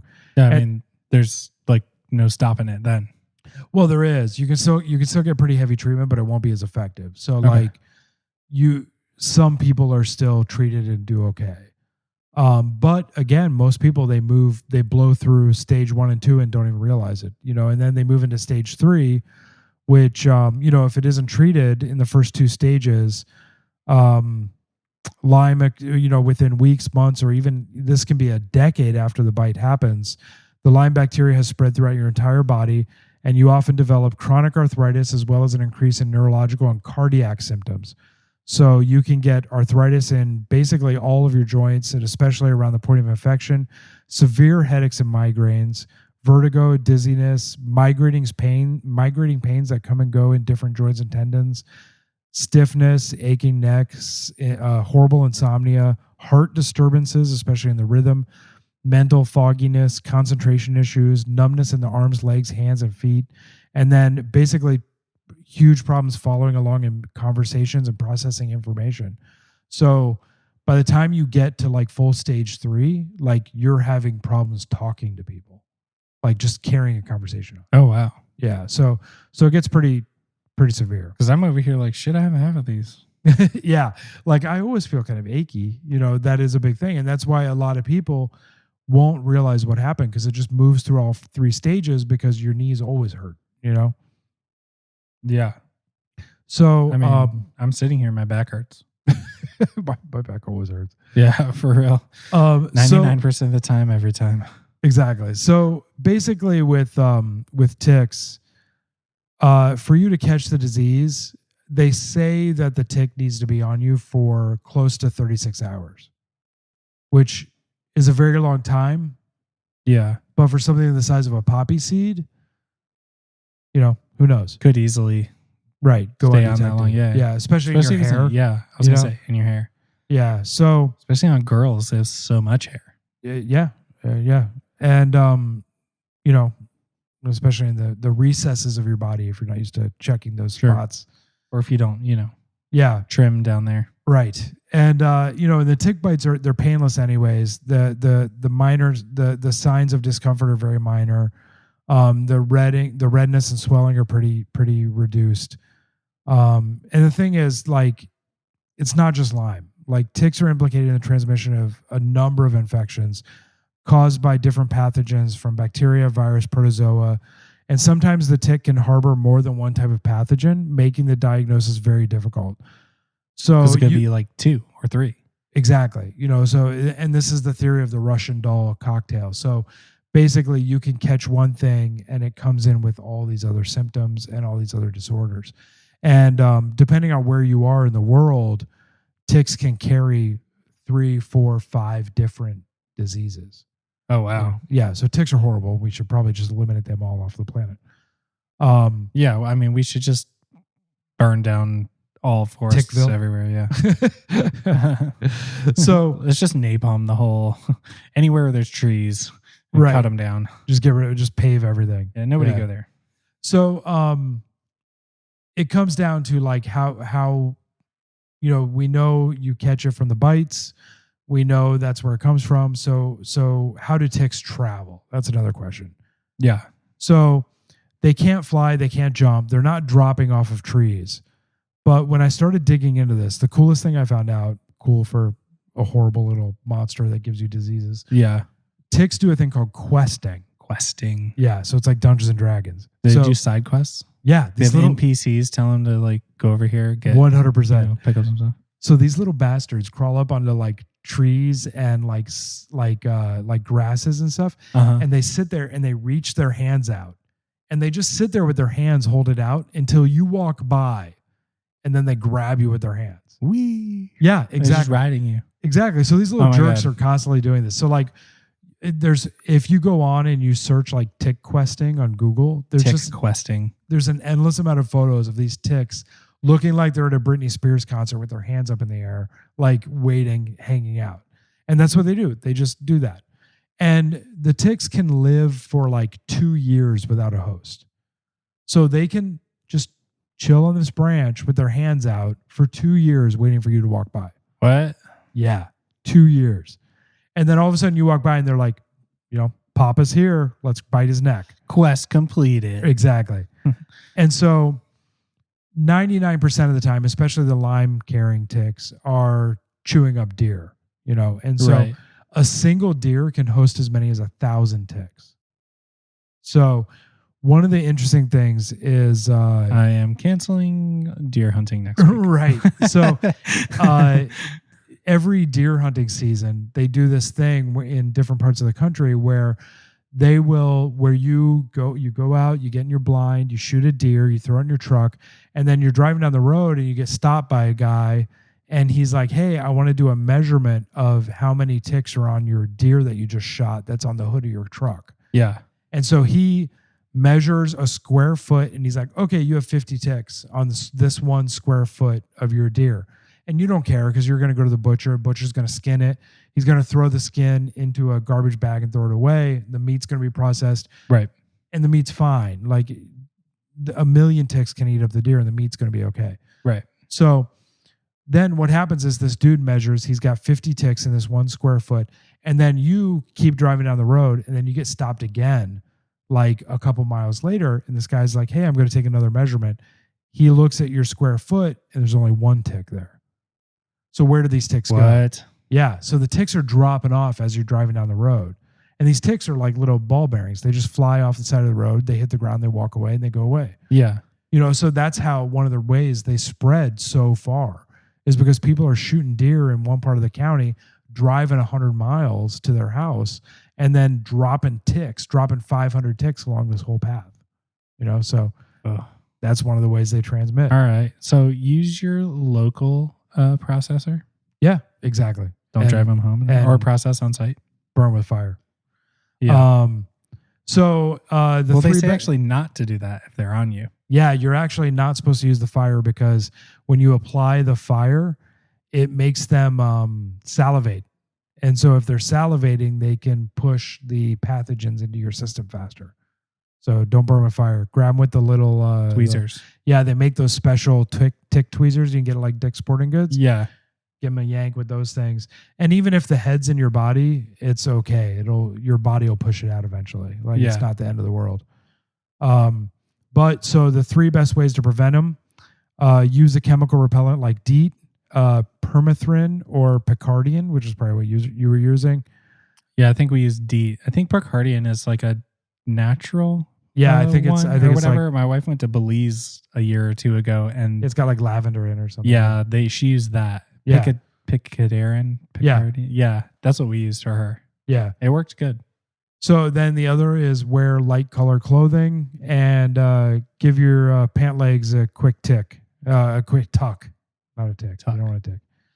So then, so white pants after Labor Day is cool.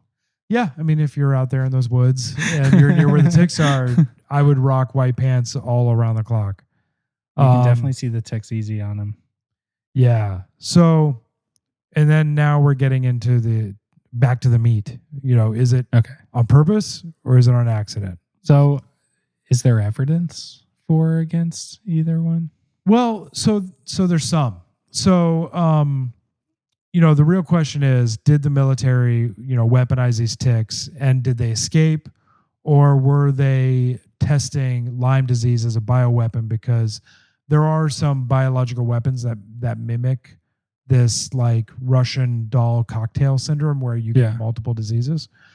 And it goes, one of the interesting things that happened is, last year, July 2019, the U.S. House passed an amendment to the Defense Act that ordered the Pentagon to review whether or not the U.S. experimented with weaponizing ticks.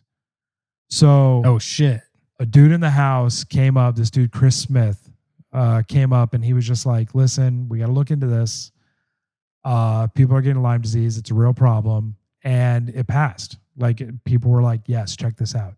And nothing has happened since. Nobody's looked into it. Obviously, nothing's been done. Cool. But the House at the time, yeah, exactly, cool.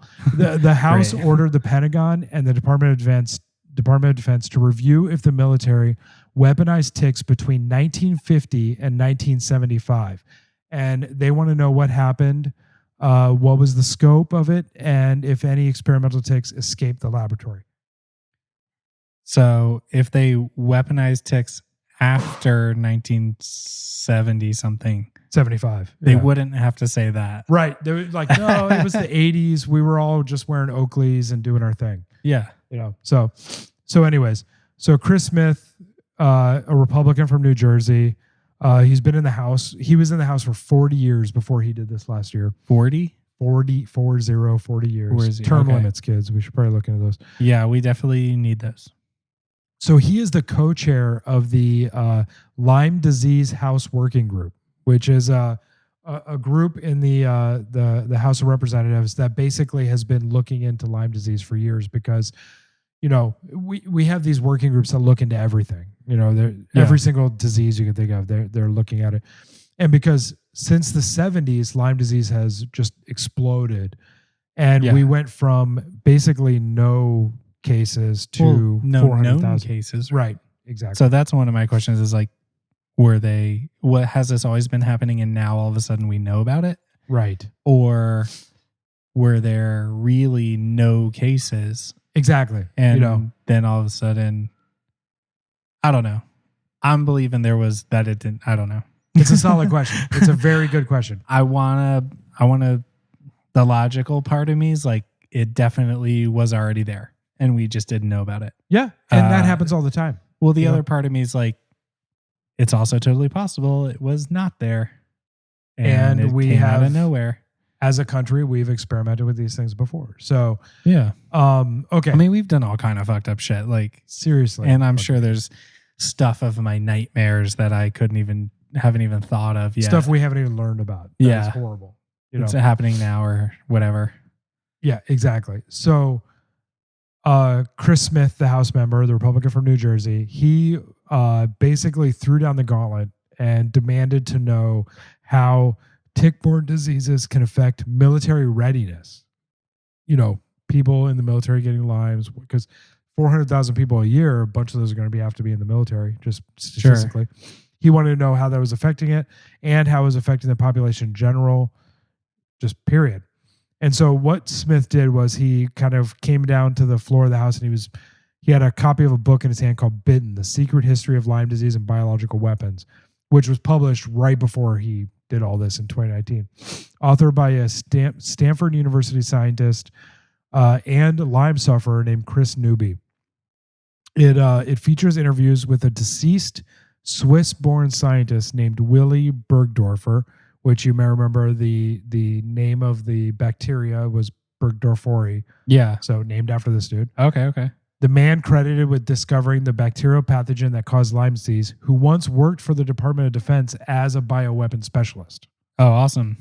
Right. So, he had the job. Creepy. Yeah. So these interviews combined with access to Dr. Bergdorfer's lab files suggests that he and other bioweapon specialists stuffed ticks completely full of these pathogens to cause severe disability, disease, even death to potential enemies, Smith said on the floor of the House during his comments. Okay.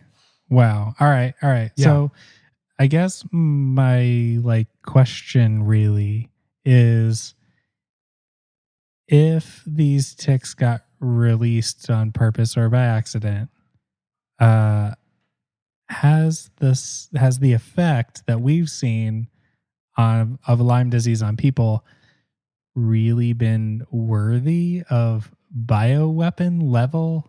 You know what I'm saying? Oh, okay. So, because what I'm thinking of is use. Let's apply this to a real world situation. Sure. Right?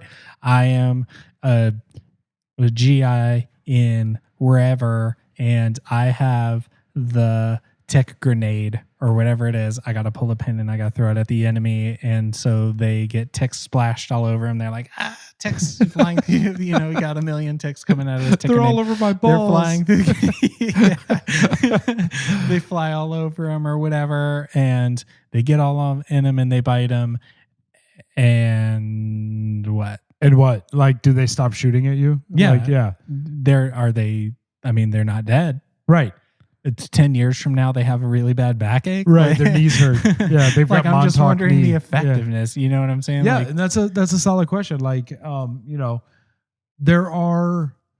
We have made stuff that kills people so much faster. Way better. I mean, just look at mixing bleach and what is it when you make mustard gas? You mix bleach and I don't remember Clorox or whatever. Yeah, you mix Well, it's you make napalm by mixing diesel fuel and styrofoam. Yeah, exactly. And with gummy bears or something. Yeah, and exactly. It makes napalm. Yeah. And so I mean, and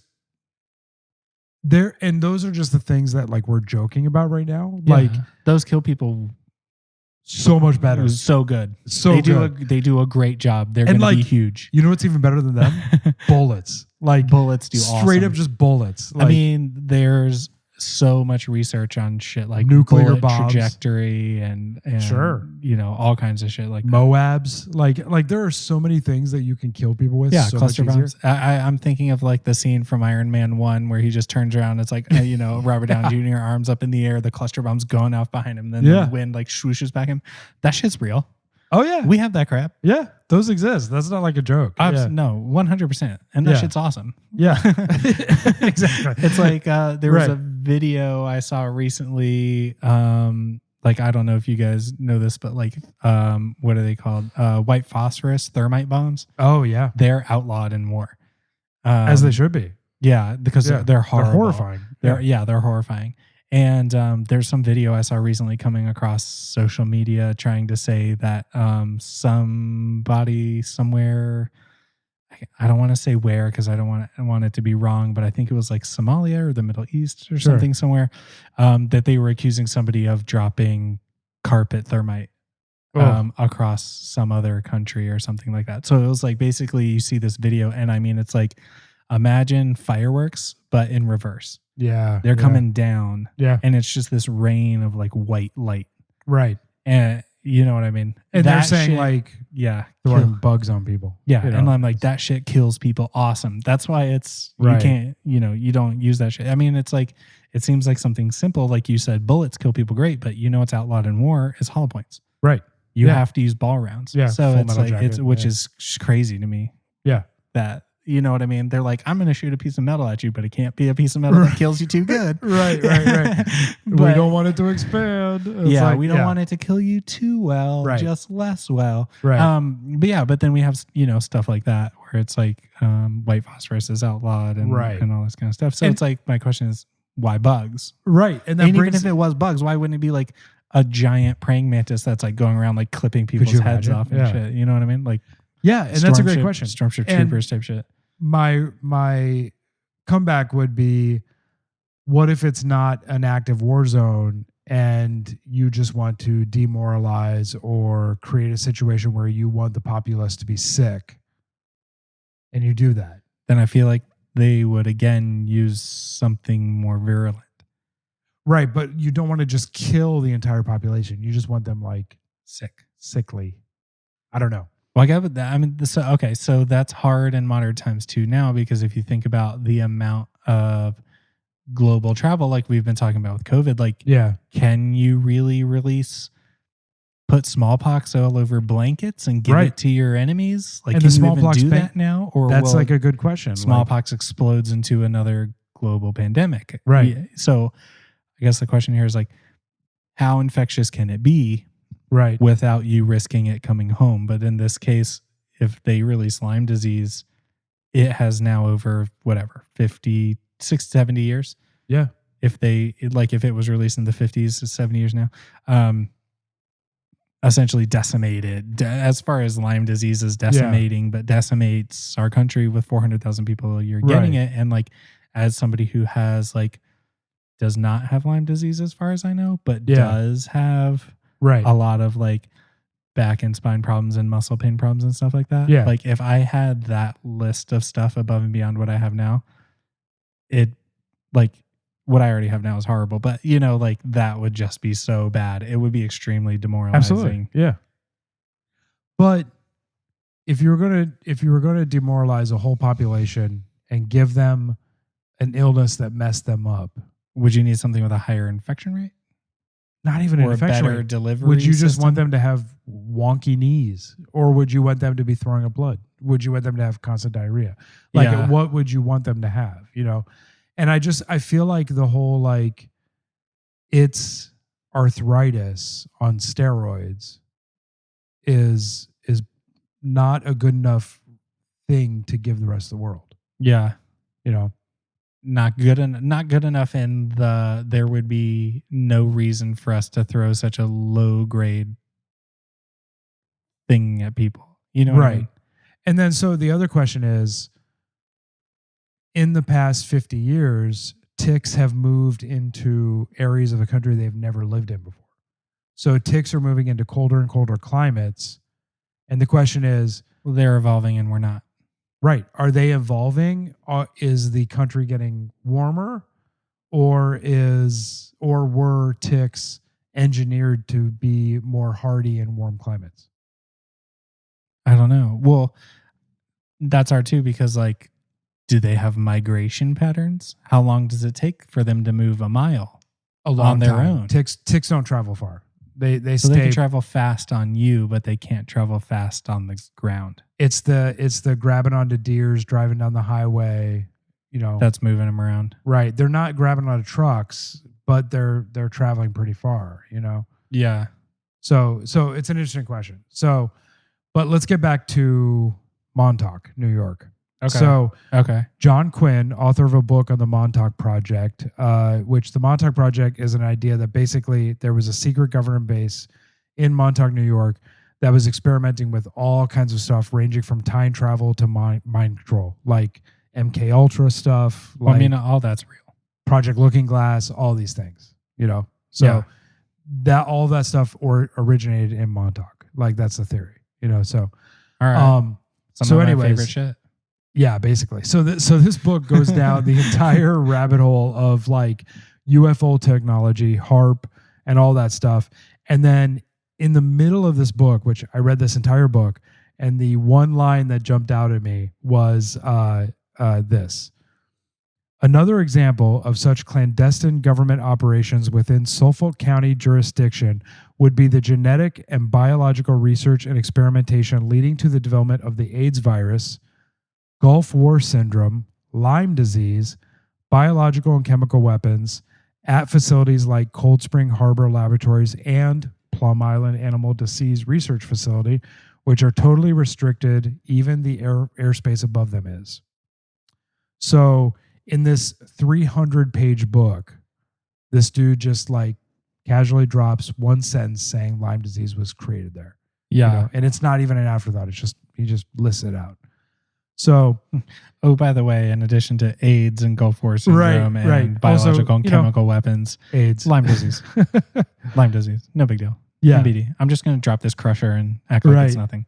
So the author, John Quinn, He said he was casually told about this whole tick experimentation thing by Preston Nichols, a guy who claims to have worked at Montauk and was a whistleblower. Okay. And so this Preston Nichols guy wrote a book about all of these time travel experiments in Montauk. And this definitely happened. Right. And Nichols, he told Quinn that the disease was first engineered in the mid-1960s.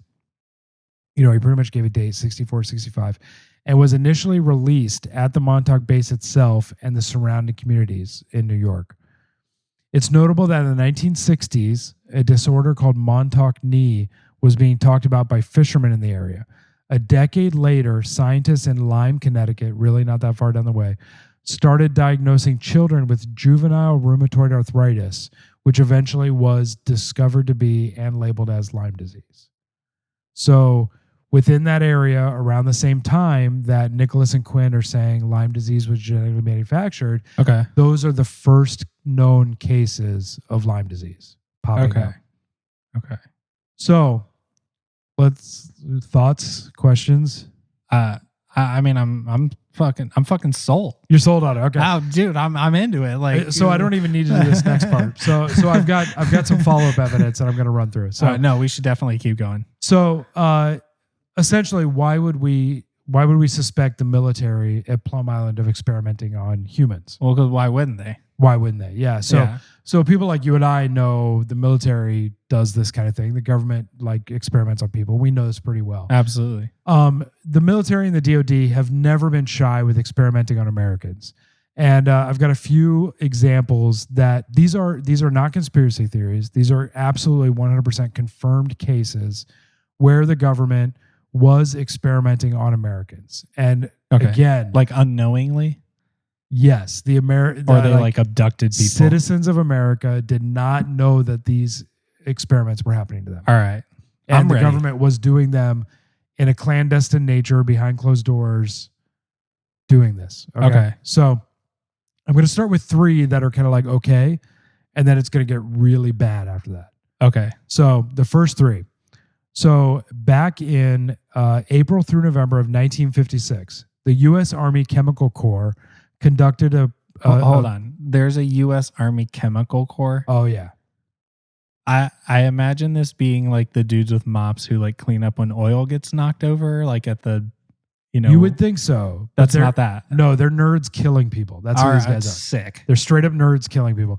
They've got chalkboards and bubbling cauldrons full of horrible shit, and they're spreading it onto human beings. So that's who these guys are. Oh, awesome. Which, this is the Napier Labs. 1956. Yeah. This is Napier Labs, 100%. So they got together in 1956 and they named something called Operation Dropkick. That's the best name I've heard in a minute. And so this was to test the practicality of employing mosquitoes to carry an entomological warfare agent in different ways. The Corps released uninfected female mosquitoes into a residential area of Savannah, Georgia. This is where a bunch of people live. They had no idea. Okay. They just released a ton of female mosquitoes. Okay. They released these mosquitoes into a residential area of Savannah, Georgia, and then estimated how many mosquitoes entered people's homes and bit them. Within a day, the mosquitoes had spread widely, entering countless homes and bitten many, many of the residents. So this was how did they even know? Because they tracked, I don't know how they did it, but they tracked the mosquitoes. They knew which ones were out there because probably they used a different breed of mosquito than what is in the area. Or they put microscopic tracking devices in them, and this was a precursor for birds aren't real. Which we'll get into. Oh, God. This is blowing my mind right now. So also under... And this isn't even the bad. This is the not bad ones. These are the ones that are yeah, okay, they did this. Oh, my God. So also under Operation Dropkick, 2 years later in 1958, the U.S. Army Chemical Corps, same dudes, same nerds, killing people. Oh, my God. They released 600,000 mosquitoes into Avon Park, Florida, just for shits and giggles to figure out what they would do. They just showed up with probably a 1955 Bel Air with trash cans in the back and just dumped 600,000 mosquitoes into this neighborhood. All right, mates, let's go again. Yeah. Oh my God. Yeah. Okay. So then around the same time, they the same dudes got together and they did a program called Operation Big Buzz. This was in 1955 in Georgia. It was a field test to determine these nerds hate Georgia. They do. I mean, you just got it like Florida, Georgia, F them. We're just going to drop a ton of mosquitoes on top of them. All right.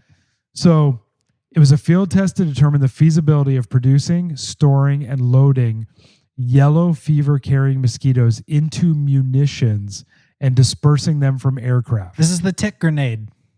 But they're mosquito bombs. They're doing mosquito. So it's like step one. You got to make sure the mosquitoes can live in the bomb, and then you put ticks in them. So, oh my God, the goal of the operation was to determine whether these mosquitoes would survive dispersion and seek meals on the ground. So basically, like if we put off a bomb full of mosquitoes, are they going to go chew on people in this not unsuspecting part of Georgia in 1955, where they're just like going to church and like thinking about running water. And then they're like, oh, what's this rain of mosquitoes? Right. Oh God, the black cloud. Yeah. So what they did was they dropped 330,000 mosquitoes from aircraft, and these mosquitoes were packed into E-14 bombs, which I don't know what E-14 Yeah, I don't even know are. what that is. Yeah, so probably some sort of bomb that wouldn't kill a mosquito. I'm going to look it up real quick. And they dispersed them. So the bombs would hit the ground and disperse these mosquitoes. In total, 1 million female mosquitoes were bred and released for the testing. You gotta lead on those E-14 bombs. Now I'm looking at them. Do they look like the ones you see in movies where it's just like the big thing with the square on the back? No. So that's like a steel like bomber dropping bomb. I can't remember what those are called. So it says the E-14 munition was a cardboard sub munition, which means it's airdropped or ground launched munition that ejects smaller sub munitions. Developed by the United States Biological Weapons Program as an anti-crop weapon. In a series of field tests in 1955, E-14 was loaded with fleas and airdropped. So these were pizza boxes filled with bugs that like to chew on people and fired at unsuspecting folks. Yeah. Well, so, I mean, there's a bunch of information on here about these E-14 munitions. We're going to get to the flea stuff in a minute. Yeah, see, I didn't know about the flea thing. Operation Big Itch. Yeah. Is that the one? Yeah. Oh my God. I think I cut Operation Big Itch out. But yeah, Operation Big Itch was essentially they took these E-14 bombs and they just dropped 500,000 fleas on this unsuspecting neighborhood. That sounds horrible. Could you imagine you're just going about your day and there's 500,000 fleas falling on your head? And the U.S. government's like, okay, so we noticed it went from block 1 to block 4. And then meanwhile, there's this entire neighborhood full of people dealing with fleas. Blood-sucking, horrible fleas. Yeah, I don't know. So I'm trying to look. So there's not a lot of like pictures of this thing. Well, it's 1955. It's probably not a ton. Yeah, like there's basically like I don't even see any diagrams of this thing. Yeah, they're probably trying to keep it quiet at the time. Yeah. So yeah, even I mean the Wikipedia doesn't have any pictures. If I Google E-14 munitions, there's nothing. Yeah. Like the closest I can find is the M114 bomb, which I think is something totally different. So I saw them described somewhere as like soggy cardboard boxes. Yeah. I guess just think about a bomb-shaped pizza box. Right. That's kind of wet and it opens up when it hits the ground, but it's full of mosquitoes that want to suck your blood. Yeah. Yeah. So anyways, sick. the ones we've been talking to up to this point are the, ones that aren't that bad. So here's where it gets horrible. Gets worse. Yeah. So from 1950 through 1953, the U.S. Army conducted Operation LAC, Operation Large Area Coverage, spraying chemicals over 6 cities in the United States and Canada in order to test dispersal patterns of chemical weapons. Part of this was done in St. Louis, where in the mid-1950s, the Army sprayed zinc cadmium sulfate via motorized blowers atop the Pruitt-Igoe housing development towards schools from the back of station wagons and planes. So where they sprayed this from, the Pruitt-Igoe housing development was it was projects in St. Louis, very low income housing built in the 50s. And essentially what they did was St. Louis decided they wanted to take all of the black people in the city and make them live in this one housing development. Sick. Yeah, exactly. That's okay. Nice move, St. Louis. Yeah, exactly. So the Wendell O. Pruitt homes and the William Igoe apartments, known together as Pruitt-Igoe, were joint urban housing projects first developed in 1954. And they were low-income housing, and the government was using them as a place to test the spread of these chemical weapons. Perfect subjects for my experiments. Exactly. So what they were doing was they were setting up on the top. They were like 30 buildings. Filled with people just trying to live their lives, low-income housing. Yeah. And they were setting up these gigantic blowers on the top of these buildings and spraying zinc cadmium sulfide into people's homes to see if they had bad reactions to it. Because why not? So yeah, I'm thinking about the planes too. So they were also doing it for planes. So basically, chemtrails, anybody? Yeah. Like the predecessors to weather manipulation. Exactly, and we'll talk about like the reality. They're like chemtrails is a real thing, and we'll talk about the realities of that. Yeah. And I don't mean that in like a weather control, mind control. This is how they're spreading COVID through chemtrails. Is that what it is? Yeah, for sure. So the Pruitt-Igoe in St. Louis, that was some of the most disgusting stuff I saw, where they were just basically spraying people with stuff in their own homes. Earlier in 1907, the Louisiana State Board of Health commissioned a study to feed, and this is in quotes, Negro prisoners sulfur-heavy laden molasses for 5 weeks straight, just to test if sulfuric acid was safe for people to eat.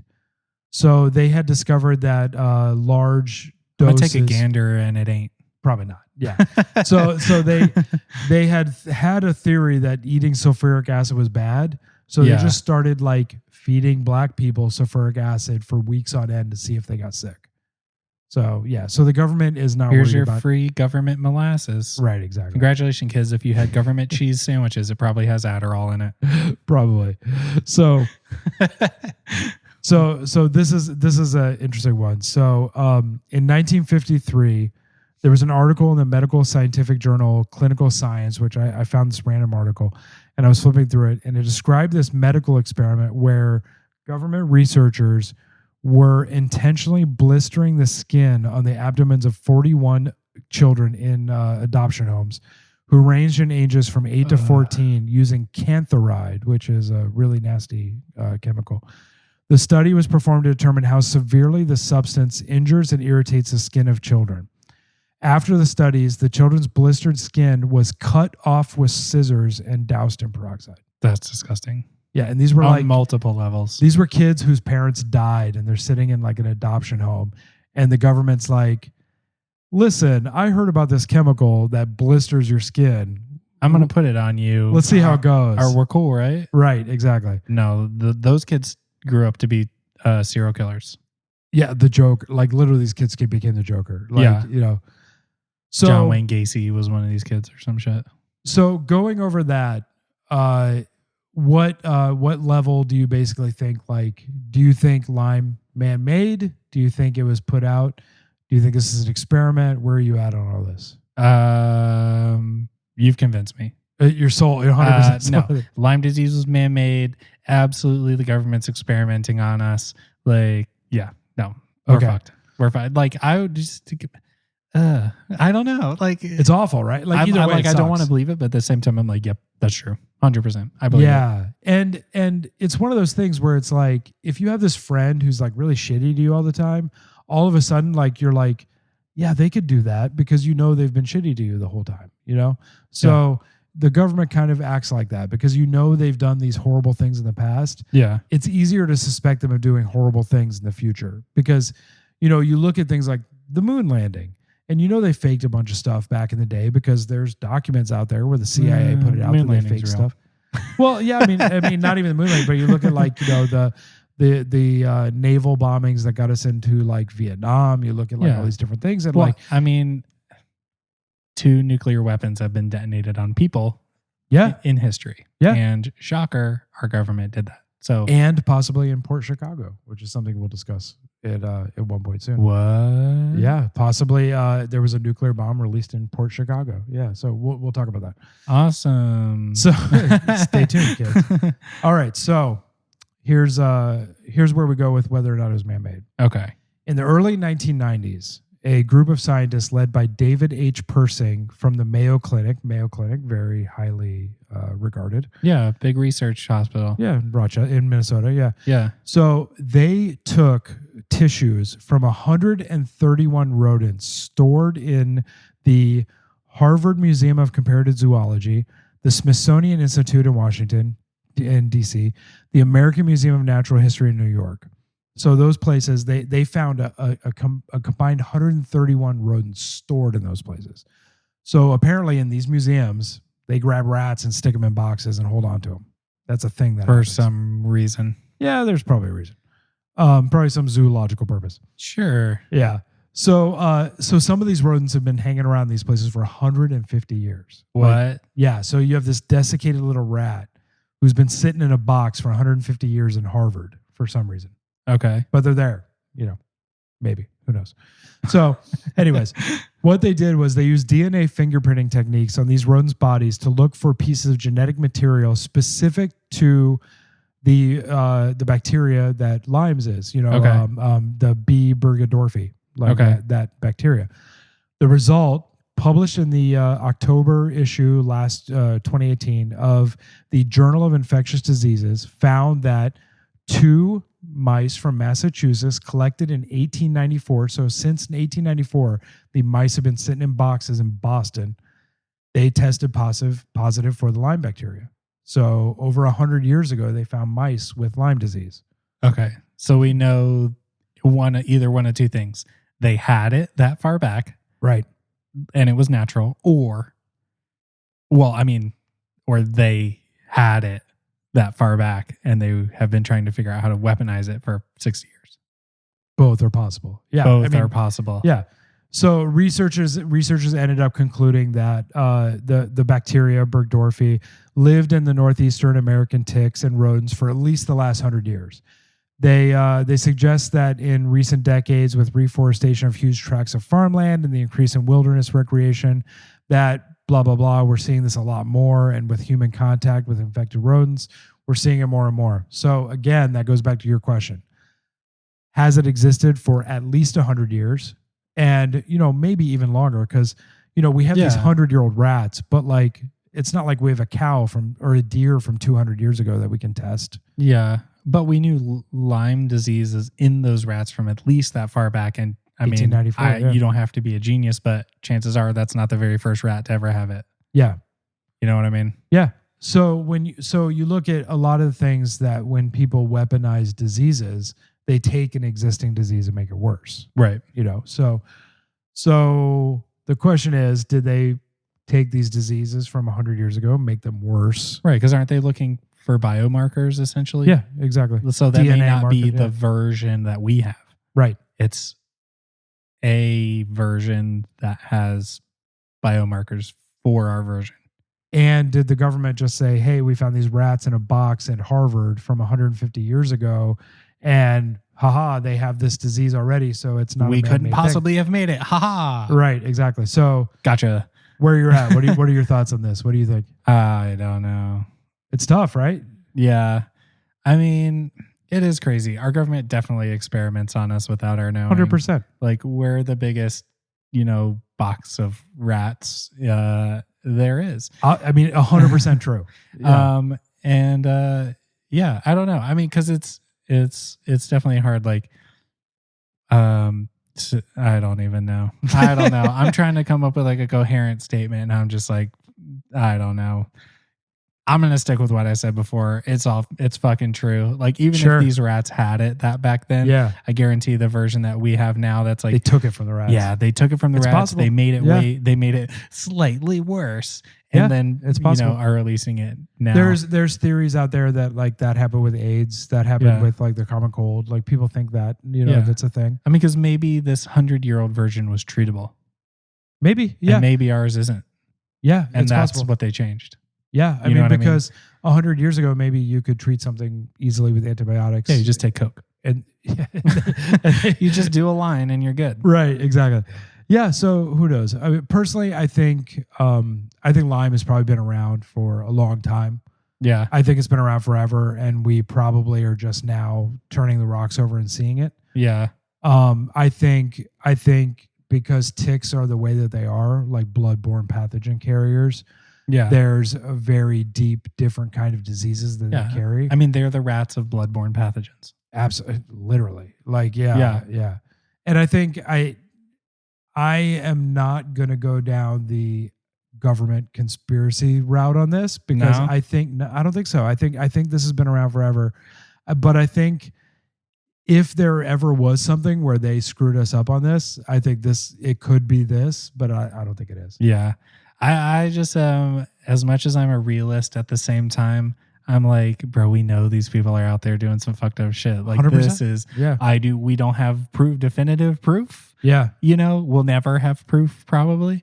But I mean, this shit could happen. It could. 100%. I mean, we talked about them spraying mosquitoes and fleas out of the top of apartment buildings. They were blistering kids' skins. Like, why wouldn't they? Yeah, why wouldn't they develop a much more horrible version of Lyme disease and release it in text to the whole country? Why not? I'm sure there's profit there somewhere. Maybe. I don't know. I mean, if anything, now people are all of a sudden mysteriously sick with I don't know what and going to the doctor. So I think if going down the route of saying it was man-made in this Montauk laboratory, so let's do this thought experiment. Okay. If it was man-made in this laboratory and it was created there, my thought would be it escaped by accident, which goes back to what... Well, I mean, ticks are so tiny. Right. How easy would that be? Yeah, they just ride your pant leg, which we're going back to Chris Smith, who's the House member who got up, and his theory was that it was created and accidentally released, And when you're a scientist and you're an experimenter, you make things and you do stuff and you're like, hey, this does this. And, right. And there's even a theory that that's how COVID escaped. It was something that was created and released, who knows? And I don't 100% think it's the case, but it is something in the realm of possibility that could have happened. Yeah. Well, so I guess one of my questions is, what's worse? It being created and released on purpose, or it being created and released on accident? Or does it matter at all? Because now we have it and it doesn't matter how it got out. The fact that there's insane people out there making this shit at all is what's the worst part. No, I think it matters 100% because if it was released on purpose, I think that's a big deal. Going back to those experiments in the 50s, where they were taking low-income people and spraying fleas in their faces, that's horrible. That's right. Absolutely. Imagine if that was happening. Fleas in your face on accident. Imagine if that was happening in your neighborhood. People were just coming in and shooting frogs in your house. It's just shitty things. And if it was an accident, it's an accident. But it's still they shouldn't be creating these things, even though we know they are every day. Right. So, final thoughts?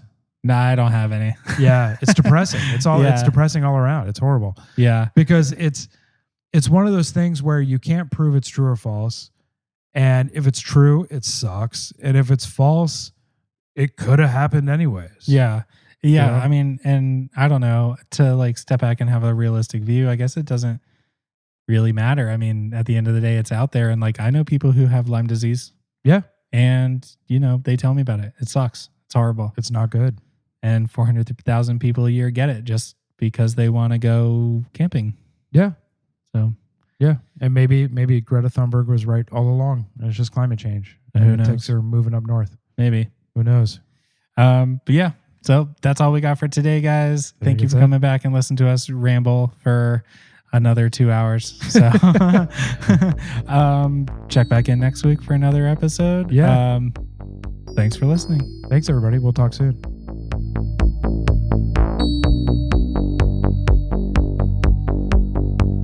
for joining us for this episode of Brewluminati. Our intro and outro music is written by Dungeness.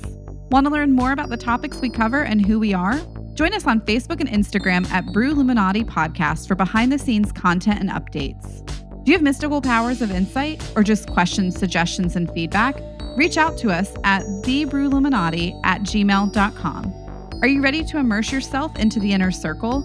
Visit patreon.com/Brewluminati Podcast.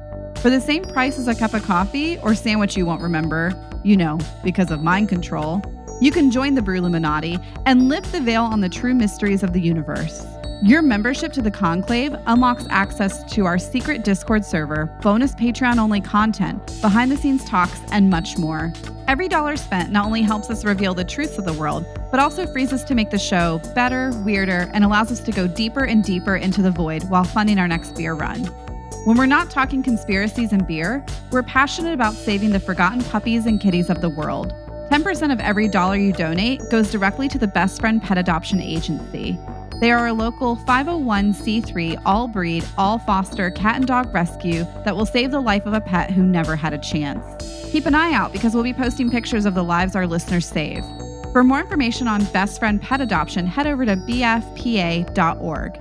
Join us again next week for another episode of Brewluminati. We know you will, because again, mind control is real.